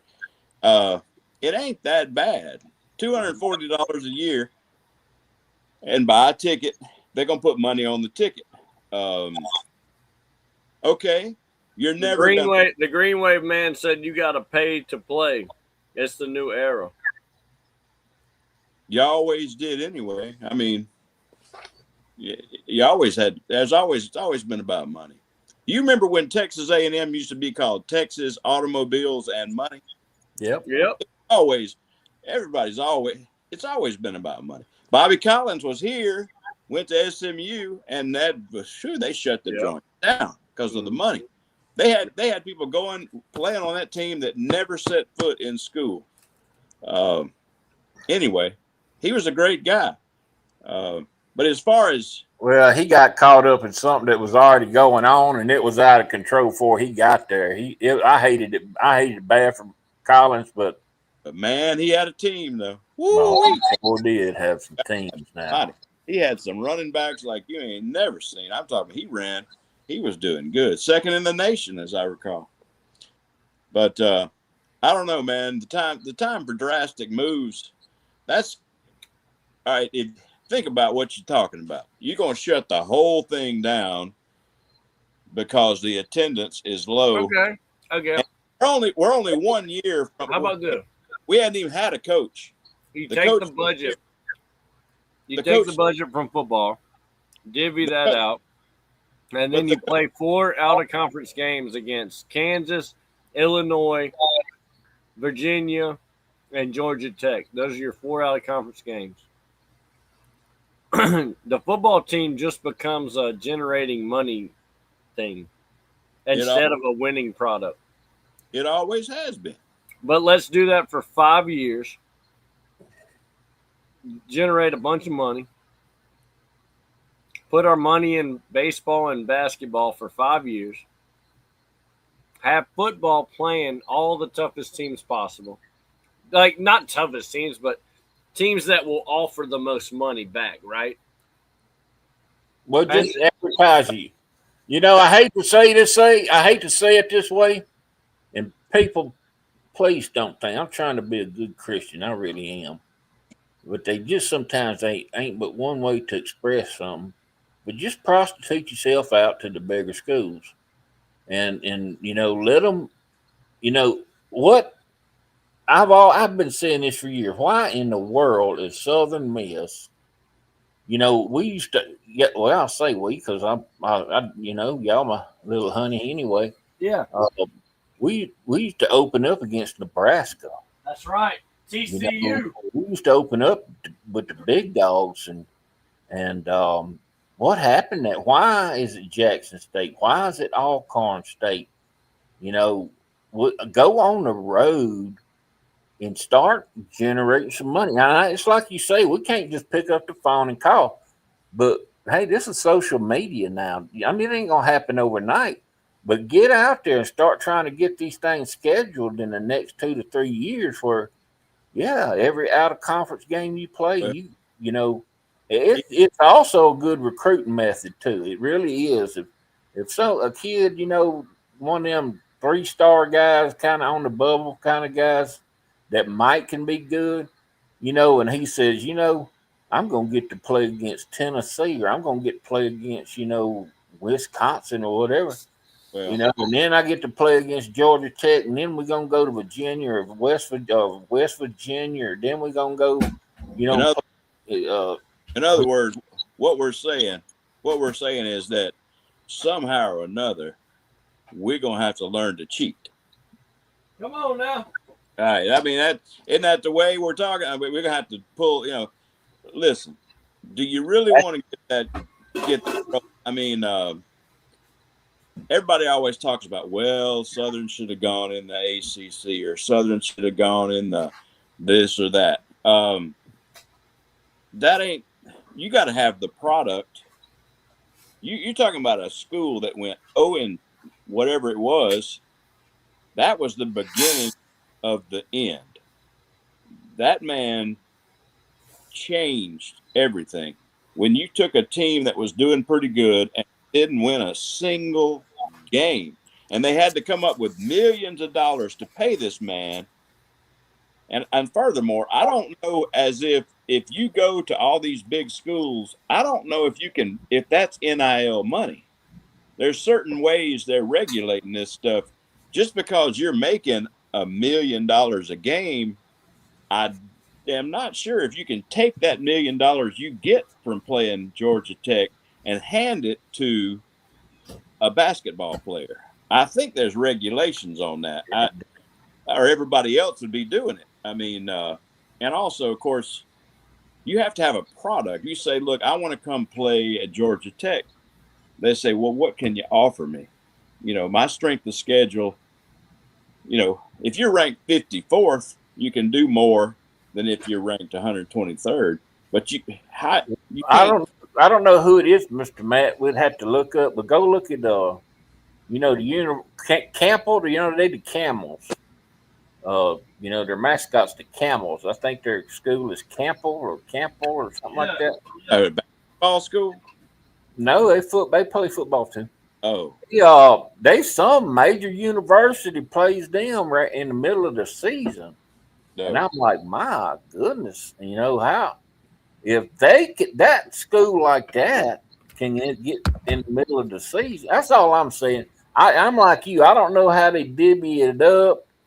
If the football team is making this extra money, if that money stays with them, or does that go to pay basketball players? Or you got to ask yourself, are you doing the thing that we are being critical of all these kids?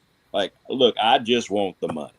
So, I mean, Coach Huff he would get on there. He'd say, look, the first thing we say to a recruit is that we can't get you any money, but we can help you get a good education, and we can help you play on Saturday, and we can develop you as a player, and hopefully we can get you a job playing ball in the NFL or whatever they're going to tell you that to get you to come.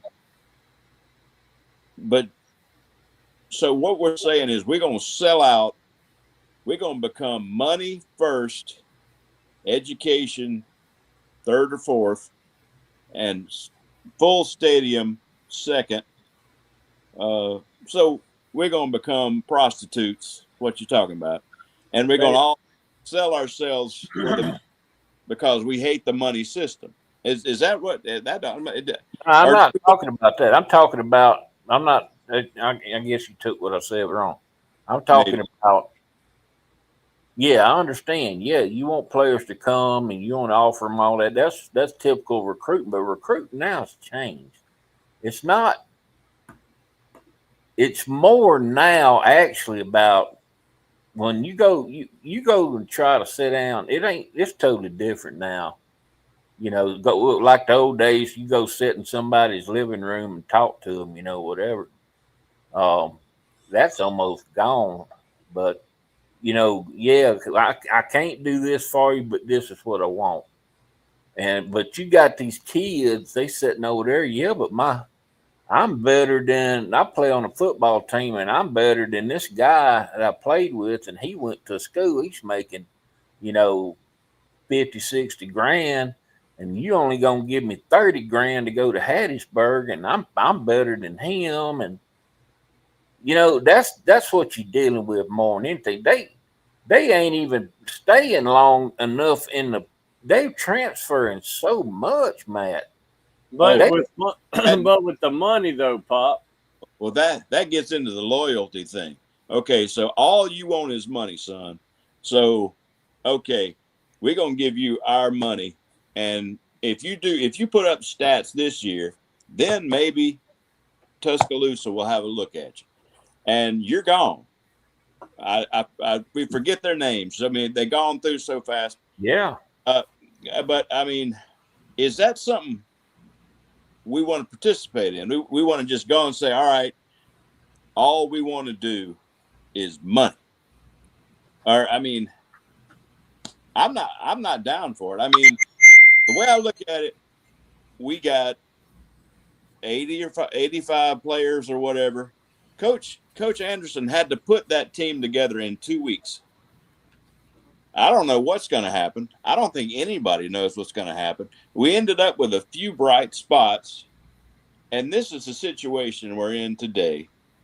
If we're thinking about all this stuff, the people that are getting paid to do it they're trying to figure it out. So I don't know any other way for people like me. I'm just going to watch the game and watch the drama unfold. Okay, I think it's going to be the most interesting thing in the world. They have actually added more interest to the sport with all this extra portals and NIL. There's more news going on, thank goodness, that I can keep. There's stuff going on every day, 365 days out of the year. Used to. But with Southern Miss? Yeah, I'm hearing stuff. Like I told you last time, I still don't see where Tavares is on the team. I know you said he is, but he ain't. He ain't on the team. To me, that's news. I watched almost all those basketball games.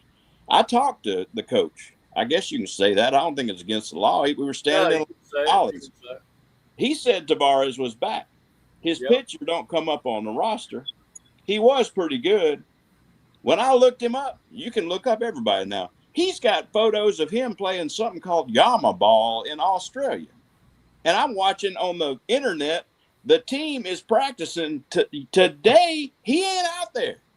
So whether or not he's coming or not, that's news. I never knew all this stuff before all this internet came up. There's news going on. You can welcome it, or you can look at the good part, or you can concentrate on the bad, how we ain't got, we're not playing against Alabama anymore and all this. Or you can look at all this stuff that's going on and just like enjoy it. This is going to be bad. All right. So we're not playing Alabama anymore, right?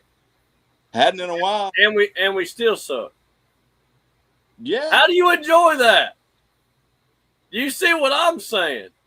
It ain't. See that's what I'm trying to get through to you is that we have a team. This is the situation we're in.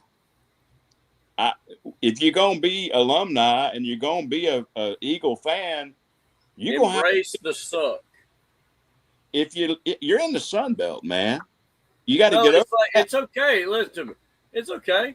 Every day I go to work, I embrace the suck.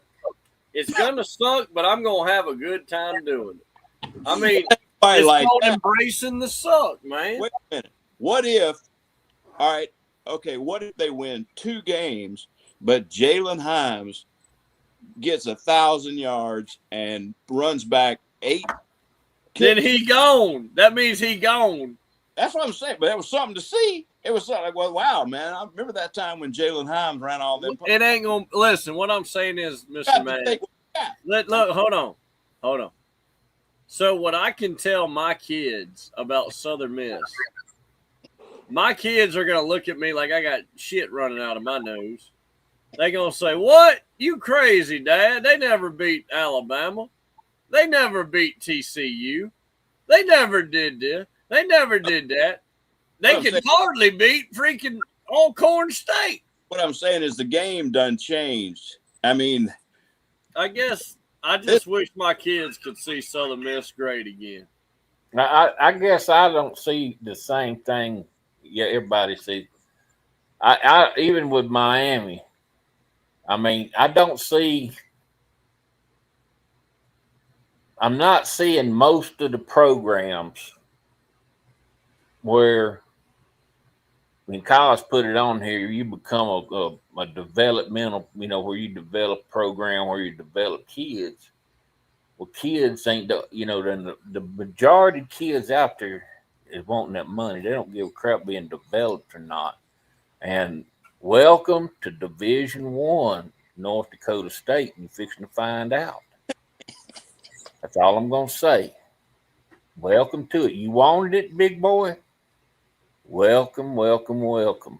You're fitting to find out that, they went to North Dakota State. They stayed here. They got developed. They had awesome programs there. But watch you. Well, I wonder this, though. Think about it, Pops. When you played basketball, wasn't there enough? You were a serious basketball player. Wasn't there enough distractions on a 19-year-old young man without somebody trying to hand you 40, 50, 60, whatever $1,000, somebody else down the street calling you illegally, wanting to give you 5 more than he's getting, and you gonna try to have a girlfriend, and you just down here playing. How do you gonna have to focus on playing basketball? And then, the portal's fixing to open up. So I didn't get enough minutes. So I want a portal. And I talked to that man down the street. He said he's going to give me some money. And then pretty soon you don't get picked up nothing. And you back home flipping burgers.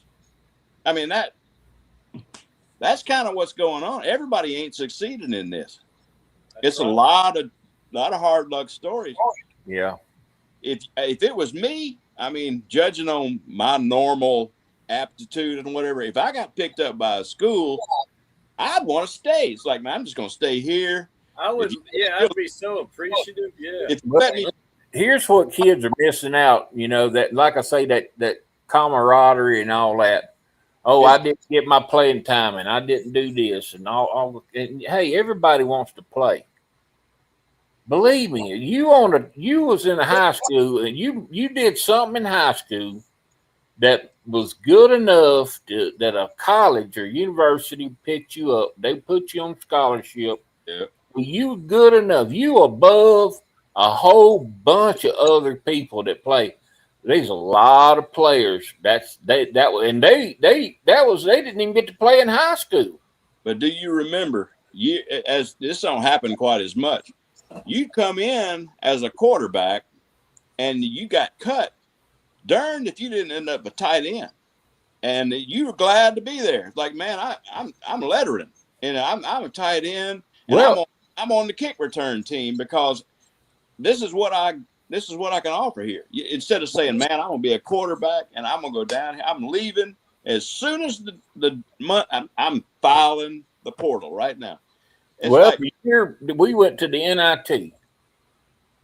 man, I stayed injured practically that whole year, man. When I was healthy, I got to play, but I stayed banged up. My knees, my ankle, and guess what? I got to go to NIT with everybody else. And guess what? I got a watch that I played in the NIT. Beautiful watch, man. You mean I got the watch? I got the same watch as the guys that was out there playing. You mean I got a watch, Pop? Well, now you got the watch. You got the ring. You know, but what I'm saying is, being a part of the team, that's like what Mississippi talked about. He said, man, you ain't watch NBA? No, I don't watch NBA. He don't watch it, and I don't know why. I don't watch it because there's this thing called basketball is a team sport. I won't watch this 1-on-5 or whatever, this isolating whatever crap's going on. And they talk about how great Kobe and how great LeBron, and man, let me tell you something. Hey, None of R.I.P. to Kobe. R.I.P. to Kobe. LeBron and King James, they couldn't hold a piss pot for Michael Jordan.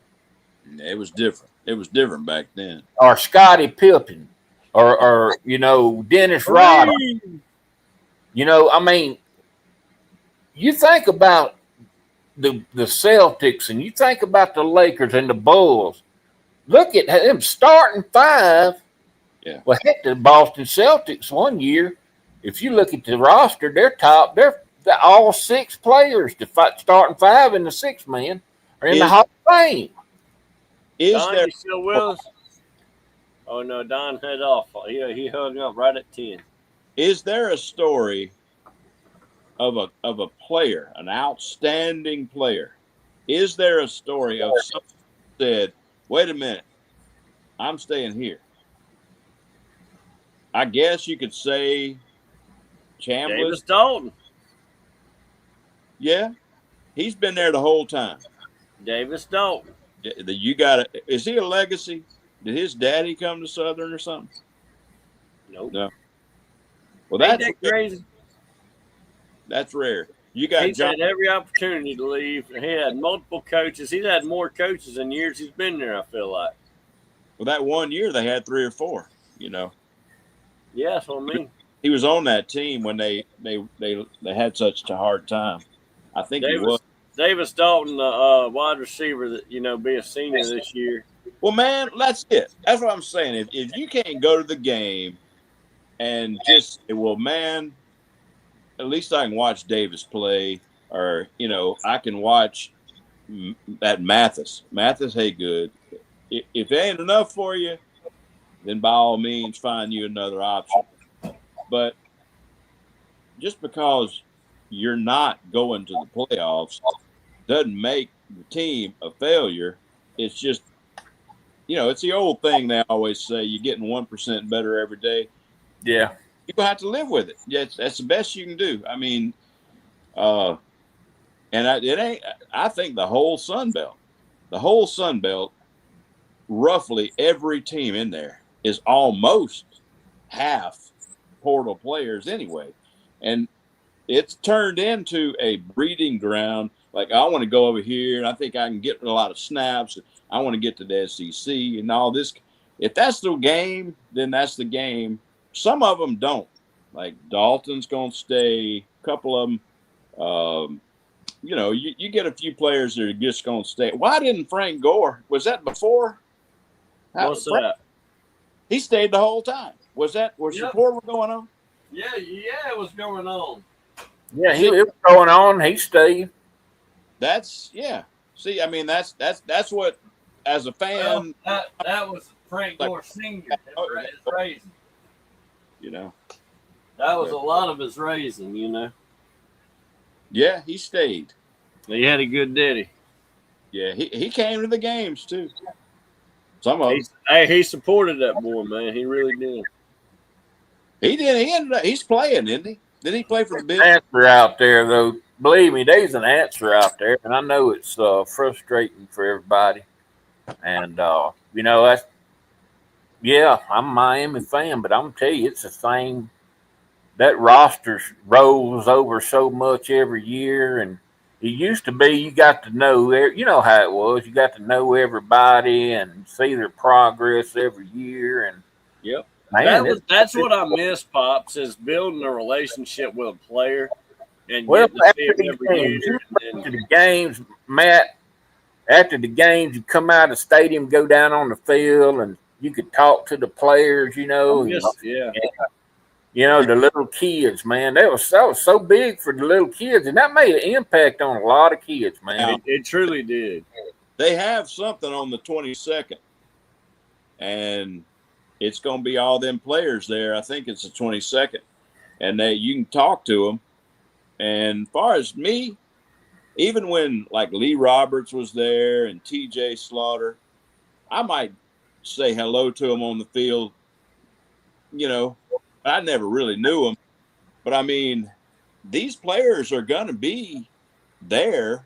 You don't have to pay. You just go over there and you can talk to them, say hello. I mean, it's just so much you can say. You know, I'm glad you're here. Whatever. You know, you can't just have a lifelong, relationship, but you can be nice and welcome them. I mean, that's all there is. I mean, they're good. I saw them at the spring game. They're huge. They're very large. A bunch of those people are large people, and they were friendly. They're going through it just like we are. I mean, yeah. I wouldn't have wanted to do it. I don't like chaos, but I think that's the situation they're having to go through it, and we're going through this thing where everybody's on your phone, and yep. I'm glad I didn't have to go through all that. I wouldn't have liked it, but they're this is the way it is. Either change and roll with it, or something. Well, I want to bring this up in the comment sections. Our guy Greenway Man, he said, "I hope Mensa treats you better, Pops, than he did us." Talking about Tulane and Duke, how he just kept leaving. Well, we've like Jordan Mensa, back a year, so I don't know. I like old Mensa, and Cristobal knows. I don't think Cristobal would have got him. Well, he said that's to Pops. Yeah, guys, here it is, real quick. Throwing this up on the screen. Let's get after it. Y'all said week 1. What's up with the kickoff? I know y'all say, "Come on, man, that's stupid." You mean 4? 4 o'clock kickoff? Is that? I mean, what are we doing with this? We couldn't pick 12 o'clock or 6. We're just midday, hottest part of the day. Let's go. It's got a lot to do with ESPN. ESPN said that. You notice all the ones that are undecided don't have a TV. That's because the TV ain't told them what time to come on yet. Ain't that right? That's what I think. I reckon so, yeah. They got to have that money. Like I'm telling you, man, they're making money. They're making bank. ESPN is paying these schools. And so is Wendy's, and so is Taco Bell and all that. It's money. They're earning money. Well, they go to Monroe. Is that right? Yeah. Yeah. Oh, what was that guy? There was some guy who played for y'all last year. A running back. He went to Arkansas State, and they talking about the running back, the Sun Belt first team all conference running back of the year. By the way, folks, big play, Kenyon Clay. Yep. I told y'all when he was a freshman. Talk to me now. Y'all remember this? I think he's gonna play Southern. He's gonna have a chip on his shoulder. That's what I think. I think he is too, Pop. And that ain't good. Well, that's normally the way that goes. That boy you'll find out. You'll find out. Well, I'm glad you went on to Arkansas State. Do y'all remember? Hey, that boy can run the football. Pops and Chippy, do you remember a man named Martin Hankins? I don't myself, maybe. He was the best passer in the state of Mississippi, but Bauer didn't take him. He went to Memphis. They came to Hattiesburg. That boy showed out. When the game was on the line, he threw one a mile and won the game. And it was karma, man. I don't know. But, you remember all that stuff. Oh, why didn't they recruit this guy? But anyway, Martin Hankins was some kind of record-setting quarterback in some school in Mississippi, and they wouldn't take him at Southern. He went to Memphis, and, Memphis was 4-7, and they came to Hattiesburg, and that boy showed out and beat Southern on a good year. They were like a big 7-8 win, and it was shocking. And talking about Arkansas State, now we got so many portal players, I can't keep them straight. I don't know. He might have played at Southern last year. He might. I mean, there's so many different it's hard to say when the Well, listen, you talk about, what was his name, Mark what? Martin Hankins. Martin Hankins. Well, I got Mark Satanovich on the phone. Mark, talk to me. Hey, how y'all doing? Man, we're doing all right. I got the Green Wave man going back and forth with us tonight. The last show, I don't know why this ended up being the topic of the show, Pops. It was not meant to be. But the last show we did, after we ended it, Mark, we had the Tulane tailgate. He's actually one of our good buddies. But he put on there, he said, man, you guys are obsessed with Will Hall. And I mean, we're not. I think it's because we do spend X amount of time talking about, former coaches. We talk about Huff. I mean, a Memphis fan would probably chime in and say the same thing. You guys are obsessed with Coach Huff. I don't know. What do you think about that? Or are we unconsciously obsessed with Coach Hall? Well, let me just say this. I'm calling from the headquarters that, the home of Tulane Green Wave football, my hometown, the home of Drew Brees, Hall of Fame inductee. Let's go. Today. Let's go. And, I remember when Tulane football played in the Superdome. I remember when good players around here did not play at Tulane, Sippy, because at that time, and those better players were going to Southern Miss, they were going to Auburn, LSU, and then Tulane did have some talent. But Sippy, really what happened was the reason why back in the day they didn't get good players, even though they were playing in an NFL stadium, was a couple factors, but mainly the players, which I'm not saying all of them are dumb, but Tulane had very high academic standards. And, obviously players have always been paid, and maybe they had rich alumni then, but now it's out in the open. It's totally monetized now. It's the bottom line. And, the tables have turned so much that, good players would look at that, Sippy, and go like, well, I don't know how well I would do with the academic aspect, And Tulane at that time didn't get much media coverage. Now you look at the situation, I said this before, Tulane is in the sweet spot of college football, I figure. I'm not saying the Sun Belt can't be that, but, the American Conference is a very winnable football conference every year. It's a fast track to the college football playoffs if done right. And, I saw Green. I've been listening to the show. We all know Pops is a Miami fan. I see Green Wave man is talking about Mensa, who started out a few years ago as the third-string quarterback as a freshman, and now he goes from there to starting to going to Duke, and now he's going to Miami. And, Green Wave man said, well, he's going to – I hope that he treats Miami and Pops. I feel bad for him, so he might get mistreated or whatever, saying, basically that this quarterback or this player is about the money. They're all about the money, and they're all going to go chase the check. So this is the new age and era of football. Welcome to the new era. For now, there's no cap on it. Like Don said, Pandora's box is wide open.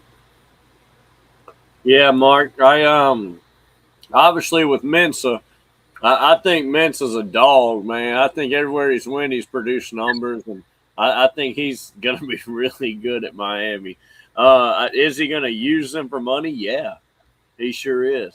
But they're going to use him to try to get to a national championship. That's what I think. And as far and Scipius, to answer your question, and I'll shut up. As far as Southern Miss obsessing, look, we came there a couple years ago and won. We're going to be the heavy underdog this year going into Ullman. I've said it before. Will Hall has a chip on his shoulder. He's got to win that game. I mean, that would be major egg on his face to lose to us in his first year at Tulane with a lot more resources, and we're clearly in a rebuild, third coach in 3 straight years. So, I guess Tulane has a lot more assets financially right now to play this game. But the big question mark is who's the quarterback? It sounds like it's going to be the Houston transfer.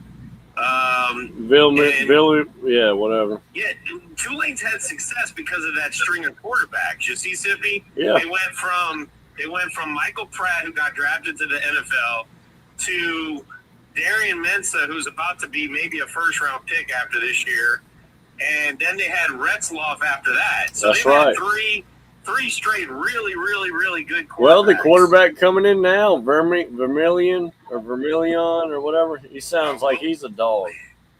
We'll see.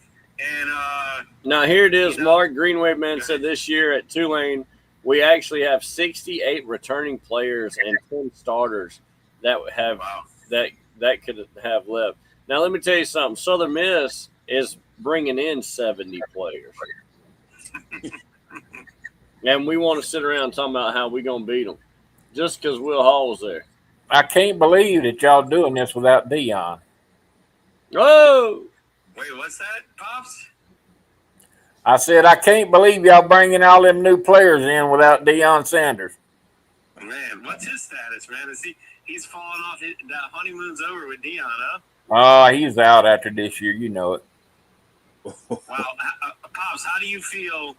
How do you feel about Mensa? You're excited about this kid, or what do you know about him? Oh, well, he won the ACC. He's ACC champion. And, That's something Miami couldn't do.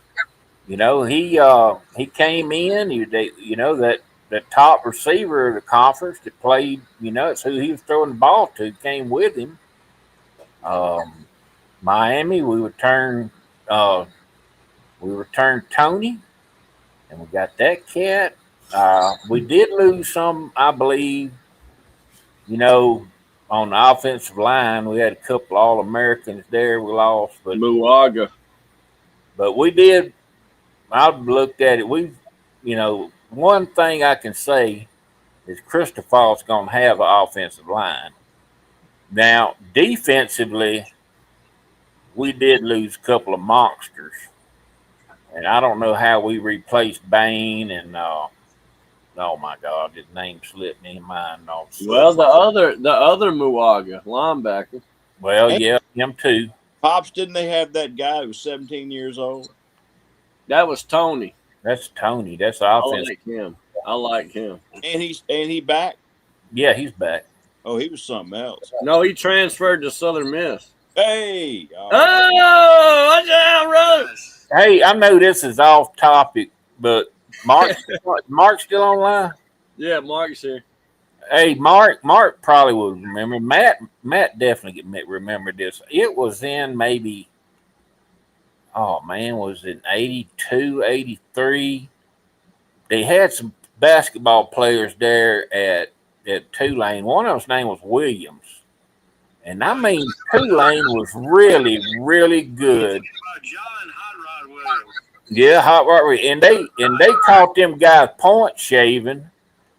And I mean, they shut that program down, man. But it shocked the world, dude. Them guys was phenomenal good. Tulane had John Hot Rod Williams. He played in the NBA with the Cleveland Cavaliers with Brad Doherty and Mark Price. And then in the early 90s, they had a good team with Perry Clark as the coach. They made it to a couple big dances. Anthony Reed, Williams. What happened? A couple players. Does anybody know what happened with the Southern Miss point shaving thing last year? Whatever happened with all that? It just went away, didn't it? Yeah, they got, I guess, fined. They got a fine? I reckon. I never heard the end of it. It just disappeared. I don't know what happened. The guy, 4 or 5 of them. That's where that To the Top Collective money is going, buddy. Oh. In the eyes of an angel. Oh! In the eyes of an angel. You're paying for shame. Dog. Well, hey, Mark, do you remember Curly Hallman? Yes, I do. You remember what happened to him when he LSU? And I'll be honest with you, I've posted stupid stuff like I always do on Eagle Post when Eagle Post was still there. I think even on Eagle Post Plus, and he's liked my comments. He's still alive. He still reads this stuff on the Southern Miss pages. The few of us who still comment on stuff. Were you there at the LSU game? Was I there? No, I mean. I was there. He went to LSU. If you remember, they were like 9-2 at Southern, and he got the job for the Bengal Tigers of LSU. And I believe the very next year, his first year, USM took a 6-6 team, as I recall, and went to Death Valley and won. And we stayed in the stands, and everybody was gone except for about 1,000 Southern fans, and they turned the lights off on us. We never got up out of it. So dark, I tell you. That's a cool story. They obviously don't want to have that's not a good situation in Baton Rouge. But he left. He didn't make it. That was it. That year, I think he only got 1 year. So if Hall loses to a 75 transfer Southern team, will he have a job in 28-7? Oh, I mean, I think, like I said before, I think their first choice, Tulane's first choice, was the defensive coordinator from LSU. Is a former Tulane linebacker, Blake Baker, I think his name is. But he's staying with Lane Kiffin, and they thought they could get him. He was a former Tulane player. It didn't happen, and so they kind of went with the second option, Will Hall, and they're going to see what happens. You know, like I said, the tables turned in their favor from a nerd academic school where back in the day they played to empty Superdomes. The freshmen weren't allowed to have cars, and the Superdome was 25 minutes away from the university. So, yeah, the Superdome was empty. You didn't have a football atmosphere. And now they have the stadium on campus. It's a lot more of a festive atmosphere. They got tailgating at Tulane. I think a lot of moving parts are in better, everything's in a better position for them. But Mark, obviously, we're kind of saying Will Hall might struggle. Well, they're going to struggle with the quarterback position, which are you going to the Tulane game? Oh, 100%. 100%. Y'all are all welcome at my house, Pops. You're welcome at my house. I'm my wife and kids. I'm shuttling them out. They're going to go stay at father-in-law's house. They're going back. Going back to where you all started. Are you going to buy tickets through the USM exchange, or are you going through like SeatGeek? He's going through the streets, brother. I got a third option, buddy. Going through the streets. I'm gonna do the old street screech. I'm gonna put my green T-shirt on. Oh, I'm a Tulane fan. Put my finger up in the air. Get a whole bunch of tickets. Say roll wave. And then once I get all the tickets, I'm going to give them to my Southern Miss fans, change in the car, put my Southern Miss gear on, and let's go get it. Come on. Let's go, Green Wave. 2026. That's true. Yeah. Man, that is style. That's so cold-blooded, brother. I mean, Let me tell you something. While you're doing that, I'm going to be over there at the boot and hanging out with them college women. I don't know what it is, Mark, but every year I get older, they stay the same age, brother. Come on now. Y'all want to talk about Matthew McConaughey earlier? I'll give you one better. No, talk to me. What's the deal, Mark? Every time I go to the boot, man, it seems like the women are the same age. What's up with that, I know, Mark? man. And you know what? There's a lot of women there, and there's not that And many. they all dudes need help there. with their homework. You remember that time I came up missing for about 2 hours helping that woman with her He homework? was doing homework, bro. He got a Scantron, his number 2 pencil. Yeah, see, you gotta have a number 2 pencil, Pops. You know, Pops, I don't know if you know that. When you write on that Scantron, you can't write in ink. You gotta have a number 2 pencil, and it's gotta be rock solid. Thank you. I still got that old fat first grader pencil. Hey, Tulane is a party school. Tulane has wealthy Well, students. I think when are you I'm not saying they're not a football school yet, but they're trending in that direction. Sippy, are you going out there in the middle of the field? Not again. No. I'm going to Mark. I already told Mark he's my babysitter. Yeah, he's going to have a little collar and a leash. I want a spiked collar. I want a spiked collar. I want to look tough. Yeah, hell yeah. Handcuff you to the yeah, because you got to hold me back when I see Coach Hall. I'll be like a damn bulldog on him, brother. I mean, hey, listen, you asked, and so whoever's commenting, I mean, Greenwave. That's Greenwave Man. He's saying we are a football school. That's what Greenwave Man's it's saying. All good with Greenwave Man. I know he's a fan. I support Tulane when they're not playing Southern Miss. I like going to their stadium's the closest D1 football stadium to my house. I like going there when I can to go see some good football. Mark, if they're not a football school, what are they? I mean, they're an academic first. No, come on. We're talking sports. If they're not a football school, what are they? They're football. They're football. No, right now they are football first because they just made a college football playoff. If you want to throw academics in the mix, you're going to be like, oh, Notre Dame's an academic school. Like, no, they're a football school, dude. They're known as the Harvard of the South. They're a school that Northeastern. You know, Harvard's a football school. Oh wow! And their sport, dude. Their football team's good. I didn't realize Chris Berman was talking today when Drew Brees went in the Hall of Fame. He said Brown University, an Ivy League school, was really hard, trying hard to recruit Drew Brees, and it didn't happen. But of course, they're Ivy League. Think of Tulane, Sippy that's a school where it's hard to get in, it's expensive. But if your kid can't get into an Ivy League school, you send them to like Harvard to Tulane or Emory in Atlanta. Think of it that way. Yeah, It's a Vanderbilt. It's like a second tier, a little more difficult to get into the Ivy League schools in comparison to these schools. Mark, you mentioned those schools in the city. I want to pick your brain about something not related to what we're talking about, anything at all. But Mark, me and you enjoy going to those UNO basketball games. We've had a lot of good memories going to those games. Pops, Matt, I don't know if y'all know this or not. They kind of sold out. The UNO Privateers sold out. Now they are the LSUNO Privateers. They changed their colors from the blue and gray to LSU purple and gold. They have the same logo and the same name as far as, the Privateers. But UNO is now LSUNO, Pops. It sucks. I don't even want to go to the game no more, Mark. I ain't going to lie to you. It is not the same. Hey, that happened. That same thing's what happened in Northeast Louisiana and Southwest Louisiana. You got ULM and now you got ULL.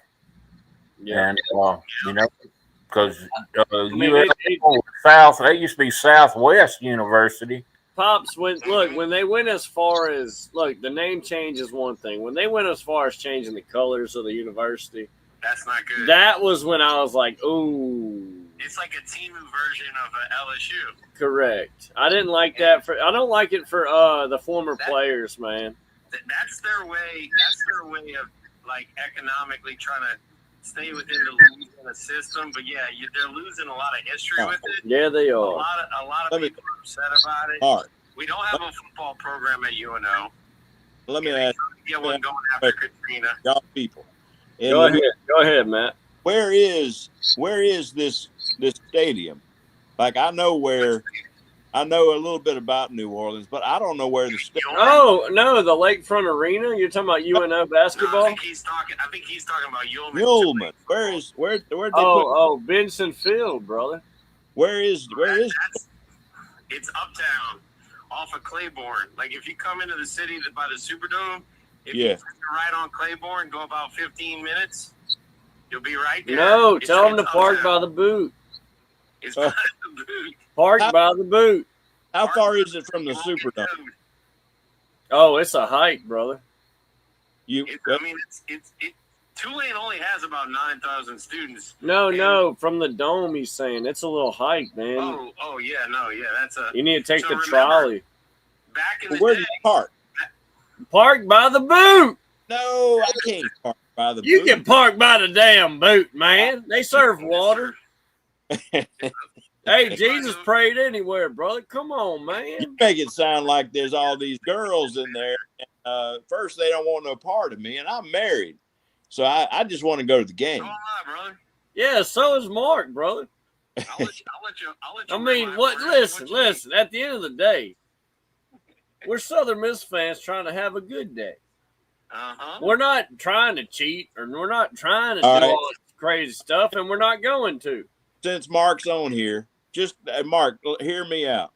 What if Southern comes in, beats Alcorn State, loses a close game at Auburn, beats UConn, and almost beats Tulane?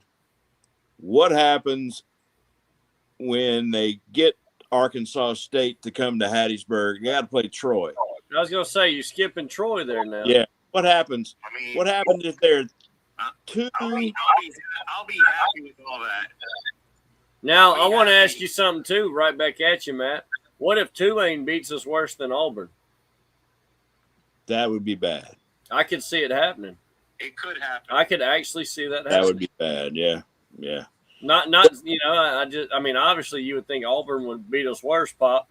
But with the history and Will Hall being there, I think if Will Hall can put up 70, he's going to put up 80.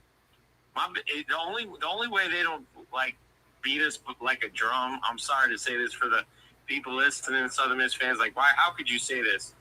Tulane's going to be a heavy favorite. Okay. Yeah. I think our quarterback on a good day can beat Notre Dame. He did beat Notre Dame with Northern Illinois and all that stuff. I think on a good day, if Ethan Hampton comes into Yeoman and plays well, and Vermillion, I don't know how many starts he has under his belt, Sippy, but let's say the guy is relatively a greenhorn, doesn't have that much experience. And I want to add in that, I don't know all that either, Mark, but he does just look good. I mean, if you've seen their practice stuff. Go ahead. He played good at South Florida. He got 3,000 yards. Who are you talking about? Now, that's Byron Brown. Vermillion. Oh. He had stats. Vermillion played at South Florida or Houston? The coach. Oh. I'm going the wrong way. Yeah, I'm about to say Vermillion. Vermillion was at Houston. Right. Who is the quarterback?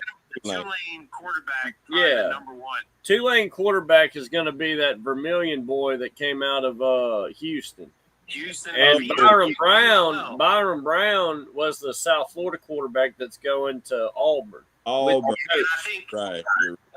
This is what I'm saying. I don't see Tulane smoking us if their quarterback struggles No, Mark. I didn't say that. I said I think that if Will Hall could put up that much, that he will. I'm not saying they are. Oh yeah, no, he ain't pulling the brakes back. That's what I mean. I'm saying we had a whole song about firing him, brother. Oh yeah, no, he's gonna, and more than likely on paper, this is Vegas talking, not me, so don't get mad at me. Vegas is gonna have them as a double-digit favorite. Oh, come on, Mark. Well, it's easy. You don't think so? What you got, Matt? Yeah, it's they're going to be at least 17 probably point favorite in that game. But what if by the fourth game they start playing a little bit better? I'm thinking about going down there to New Orleans. I've never been to Yeoman. You're welcome to stay at my house And if I got enough room, either, hey, you follow me from my house to the stadium, you can stay at my house for free. I'll put out a bunch of air beds, whatever we got to do. My house ain't huge, but I can fit at least 6 or 7 of y'all. Yeah, 6'7", 6'7", 6'7". Hey, MAGA. Hey, Mark, what do you think about Kaz switching his name on YouTube, man? He switched it to MAGA Kaz. That's cool. But he's back on the dating market. He's trying to look for a good woman, huh? Oh, all right. Hey, them bison are too hefty up there in North Carolina. Listen to me. He said, too many women up there because it's all whole field, man. sorry, gentlemen, I got busy with some nonsense, and no way Tulane wins. Jedi mind tricks. Oh, Wow. all right. Oh, Green Wave man Sam Vermillion ain't going to be the starter. Well, I'll tell you. I think the transfer from Ball State might be the starter. But now, do you see what we're doing here? You talking about bulletin board stuff going on, like what Sippy talked about, bringing up the question to Coach Anderson and all this. I don't know why he answered the question in that sort of nondescript way. Hold on, real quick. He's saying Trace Johnson. What? Trace Johnson's going to be the starter? That's what he's saying. I mean, Green Wave man knows more probably about Tulane than we do. But he's literally a superhero, so he knows. I mean, Green Wave man is a superhero. I've seen it. He wears a cape. Yep, and He is he'll whip official. whip some ass if need be, Mark. He will. I mean, look, we've gone back and forth with Green Wave man. We know him personally. It's all in fun. We'll take pictures with him.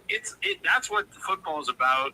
It's nothing personal. He can't say nothing that would hurt our feelings. Just same way as I really feel like we can't say anything that would upset him at this point. Yeah. He feels confident they're going to win. I do agree with Matthew, Sippy, and Pops that there'll probably be a 15 to 17 point favorite. I think we're going to be underdog to Auburn by 25 points or more. My God. What, you don't think so? Well, It's true. Auburn is still a big program. I know they got turnover. I know they got a new coach.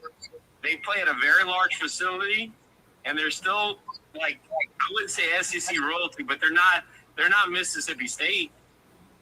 Mississippi State's the bottom barrel of football in the SEC they're now. bad. They're bad. They're bad. Well, I mean, Auburn ain't what they used to be. This ain't Cam Newton, Auburn, but I'm telling you, if we beat Alcorn by 1 or 2 touchdowns and barely squeak out of there, or we struggle this and that, and the way we have a lot of new players, they probably will set that second game at 20, 25 point underdog. We'll see, but that's what I'm predicting. Go ahead, Matt. Well, you see what we're doing. I mean, I don't know if the players and the coaches are using any of this, because what we ended up with a kind of a break in the action, because the team from last year and even the team before that, like we talked about 100 times, no continuity. There's none of these people have any idea about Will Hall, or some of them do. But I mean, the team, what we see as history, we don't share with the people that are on the team. So it's going to be a little difficult to build this one up. Like, man, the old coach is at Tulane, and the 75, they're like, man, he wasn't my coach.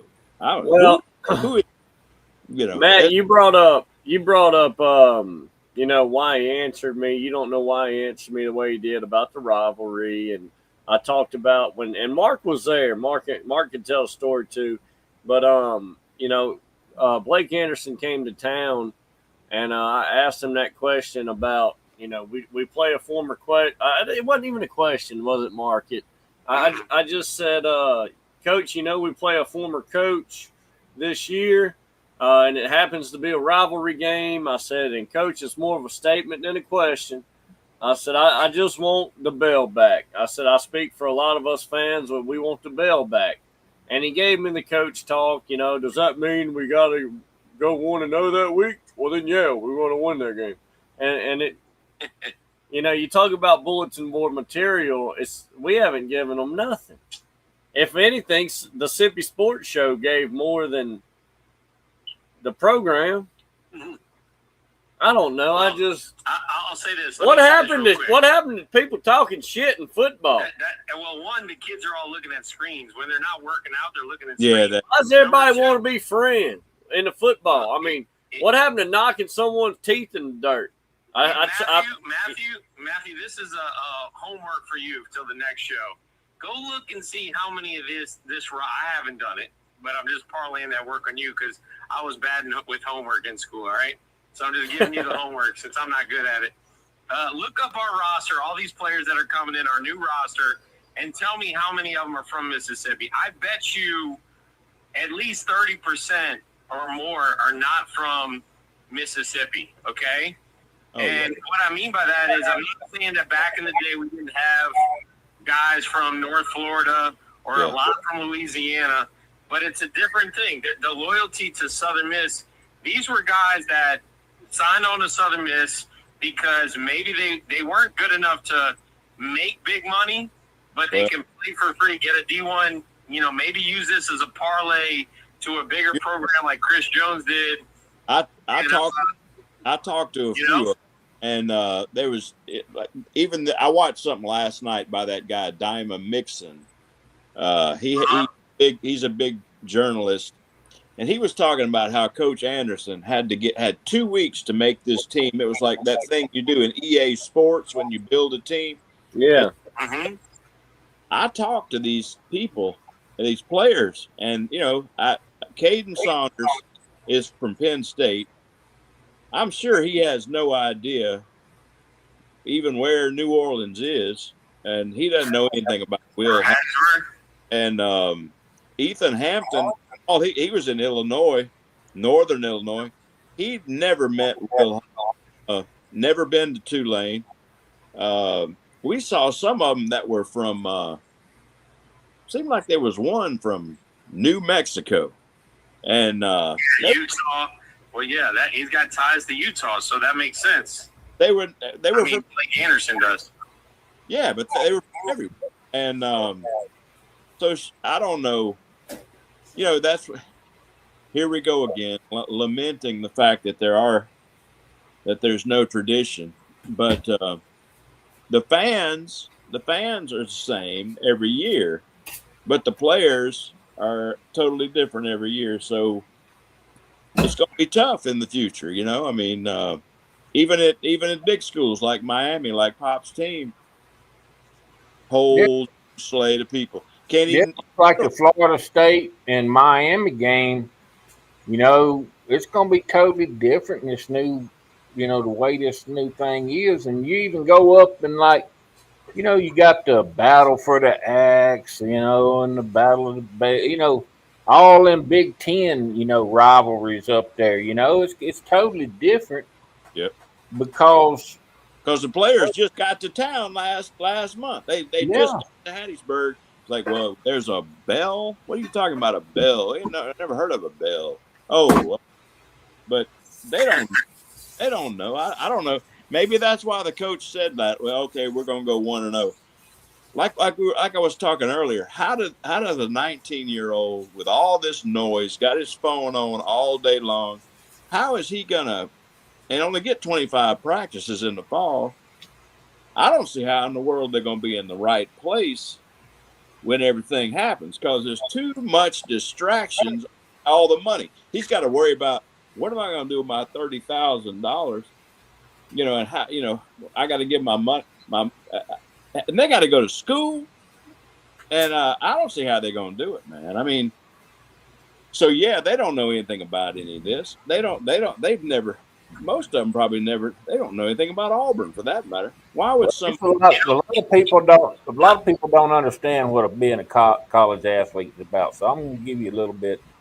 A lot of, I don't know if it could have changed. It sure has. But our day used to start out with about a 2-hour swim at 5 o'clock in the morning. And we're basketball players, but we start out with that, and then we got through with that, and we went and had breakfast.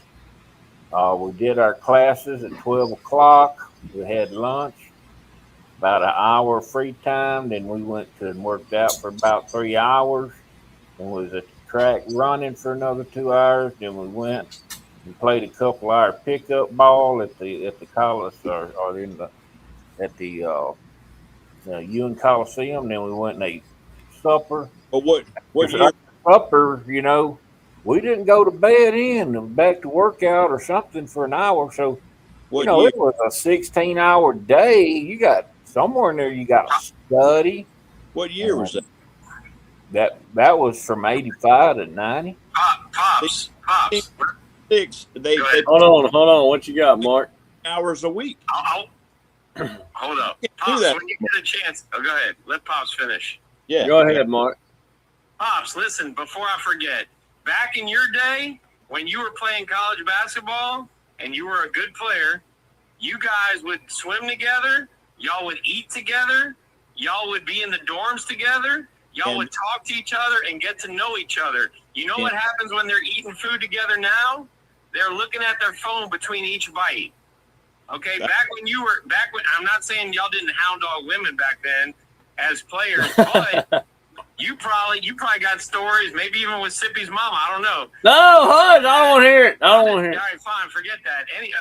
When you were on the basketball team, where you would write out some mushy card and you would hand deliver it to that woman. Well, guess what? Those players ain't doing that no more. No. They're swiping left. They're swiping right. They got 3,000 likes, 3,000 women. They ain't got one. You know how they say you got 5 quarterbacks, you ain't got one? Same thing here. And it's a different world. The camaraderie between the players that you talk about and reminisce about, it's over right now. I'm not saying that there isn't camaraderie and teamwork and team players. They love each other. But you add what Matthew said earlier, every year, especially with these lower rung programs like us right now, you got turnover where the majority of the players now are brand new every year. Yeah. And we've had 3 coaches in 3 years. So They ain't worried about no rivalry. No. and that's really what I'm getting at.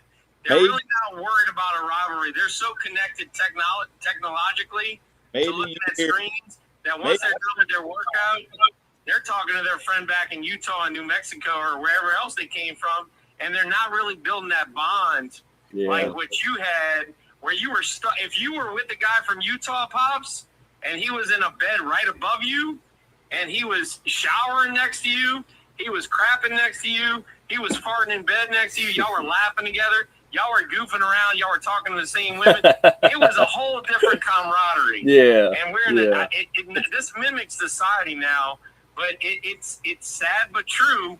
And even take it a step further, Matthew, like Matthew said with the advertising, a lot of people are opting to stay at home at $4 a gallon for driving. They're opting to stay at home. And I'll be honest with you, and I'm a social guy. I like the in-game experience. Right. But if you could spend the whole day watching ESPN Plus, switching from game to game, and not have to park or spend $80 on gas, Mark, I can see where people are opting for that now. Mark, you are a father, right? Just think about what if you were a coach today and you had 100 teenage boys to take on the road every week or so, and to get them to do something a certain way, and you only got a few hours a week you can be with them. Maybe that man's trying to tell you something. He said, look, we're doing pretty good just to know who we're playing on Saturday. That's true. Even know. That's a good point. I'll say this about Will Hall, and I'll wrap it in a pretty bow with Will Hall. Oh, Okay. I remember, and you remember this, Sippy, Will Hall said at one point, I think maybe his 3rd year, second to last year, whatever, somebody asked him in an interview or something around February, they're like, well, how's the team shaping up for the spring game? How's the roster looking? He's like, I can't even think about that. All I'm trying to do right now is lobby for money to pay players. yeah. I can't, that's all. So his job, what used to be the job of camaraderie and getting the team roster together, now he had to, on top of that, lobby for money.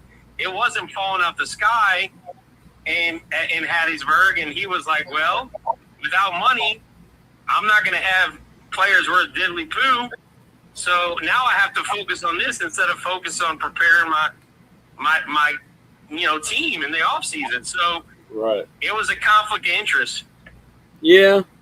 And I mean, I'm gonna tell you something. I think Coach Hall, with the team he's inheriting, I think he's gonna be all right over there. Nobody wants to hear that, but I think he's gonna be all right over there, Mark. I think he'll what win is- 7 games this year, regardless, just on talent alone and returning starters alone. The quarterback position, I'm not sold on. I mean, Sippy, I joke about this. But doesn't it make sense? It's Coach Hall. He doesn't ever know who the quarterback is. Ironically, he was a quarterback in college. And That's he what's struggled crazy. He struggled with, at least at Southern Miss, he struggled. I know Matthew brought up earlier in the show. I've been listening. He said earlier this week he's won everywhere he's been at. Yep. He had a little success. He got to a Lending Tree Bowl, then won 11, all that stuff. He has struggled. He struggled during his entire tenure with the quarterback position. Now, that had a lot to do with injuries, but also just not picking the right guys and not developing them. So, you know. Come on, Mark. You got to be. I mean, we've talked about this too. Some of them guys were decent, talented quarterbacks, but I mean, they were running for their lives, man. You remember one year y'all went through like 10 quarterbacks because I agree. I mean, there was no protection for these guys. And you know where it falls. It all goes back on the coach. And everybody, you know, that's a position you put yourself in. I mean, it's that way even in real life, man, outside of football. You know, I was a supervisor for many years. And, you know, I was only successful as the people that I had placed around me. Yeah. And my foreman was only as successful as the people that worked on the crew. And you know, so but at the end of the day, that old saying, the buck stops here. Yeah. You know, and And Pops, listen, Drew Brees said this once. Drew Brees said this once, and I think Sean Payton said something similar. And coaches will say this. They say, you know what? And Drew Brees said this after he left the Saints. He saw Jameis Winston struggle, Taysom Hill, all this stuff, different quarterbacks coming and going. It's like, you know what?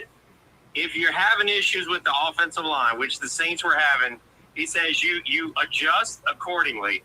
Just like with our situation with Southern Miss and all the injuries. I mean, if you let them sit back there and take hits, or you run the ball every time with Ty Keys, hey, you know, why not turn it into like Timmy Chang Hawaii offense or something kind of a hell no. shotgun. Get the ball out. Get the ball out of there. You got to get the ball out before the quarterback gets clobbered. I mean, you got to adjust accordingly is what I'm saying. Mark, hear me out. Kaz said 100 miles in between the two schools. Damn. This should be 1,000% sold out and loud, talking about the battle for the bell. It'll be mostly Tulane fans. We might have 1,500 show up. Wow. I mean, it's not going to be the crowd we had 3 years ago, I don't think. There might be a better crowd there depending on the first 3 games. Yeah. All right. Ask yourself what you could do for Southern Miss at All Tulane. right, Matthew, I got a bunk bed for you, brother. Ask yourself what you could do, Southern Miss fans, to help Southern Miss win. Matthew, I'm going to be my 7-year-old. Her birthday is today. I'm going to wash her bunk bed. I'm going to wash all the strawberry shortcake sheets. I'm going to make sure they're not at home. You can sleep in the bunk bed. Okay, The strawberry shortcake. Strawberry shortcake. Let's go get it. It is. Oh, y'all crazy. Guys, let's wrap this thing up. Yeah. We could go on and on. Y'all got any final thoughts? Hey, Green Wave Man, if you're listening, we love you, but we're coming for the bell. Oh! All the Southern Miss fans, y'all are all welcome to sleep in my house the night before the big game. We're taking over the boot, Green Wave Man. I know one thing. We may or may not win the game, but we are taking over the boot. Oh, what? 100%. I'll be on there with butt naked on the bar, bro. oh my God, no. Hey, New Orleans will never be the same. The game's not at 11 a.m., Sippy, because otherwise we're going to have to start tailgating at like 4 in the morning. You got to get your little Blackstone grill out there. Bro, you know that's right. I'll be out there with some romaine if I have to, brother. Some crawfish boudin or something, brother. Well, I'm gonna tell you this. I'm still optimistic. It's gonna be all right. I think it's going to be a little better than everybody thinks. And if you could you might have another show eventually they're going to announce who's going to be the quarterback. I think it's Oh yeah, that's coming. and then that'll be kind of interesting. And something else might happen. And I still got to add this one last thing. I still don't see Tavares on the basketball team. I just want to leave it out there. Still?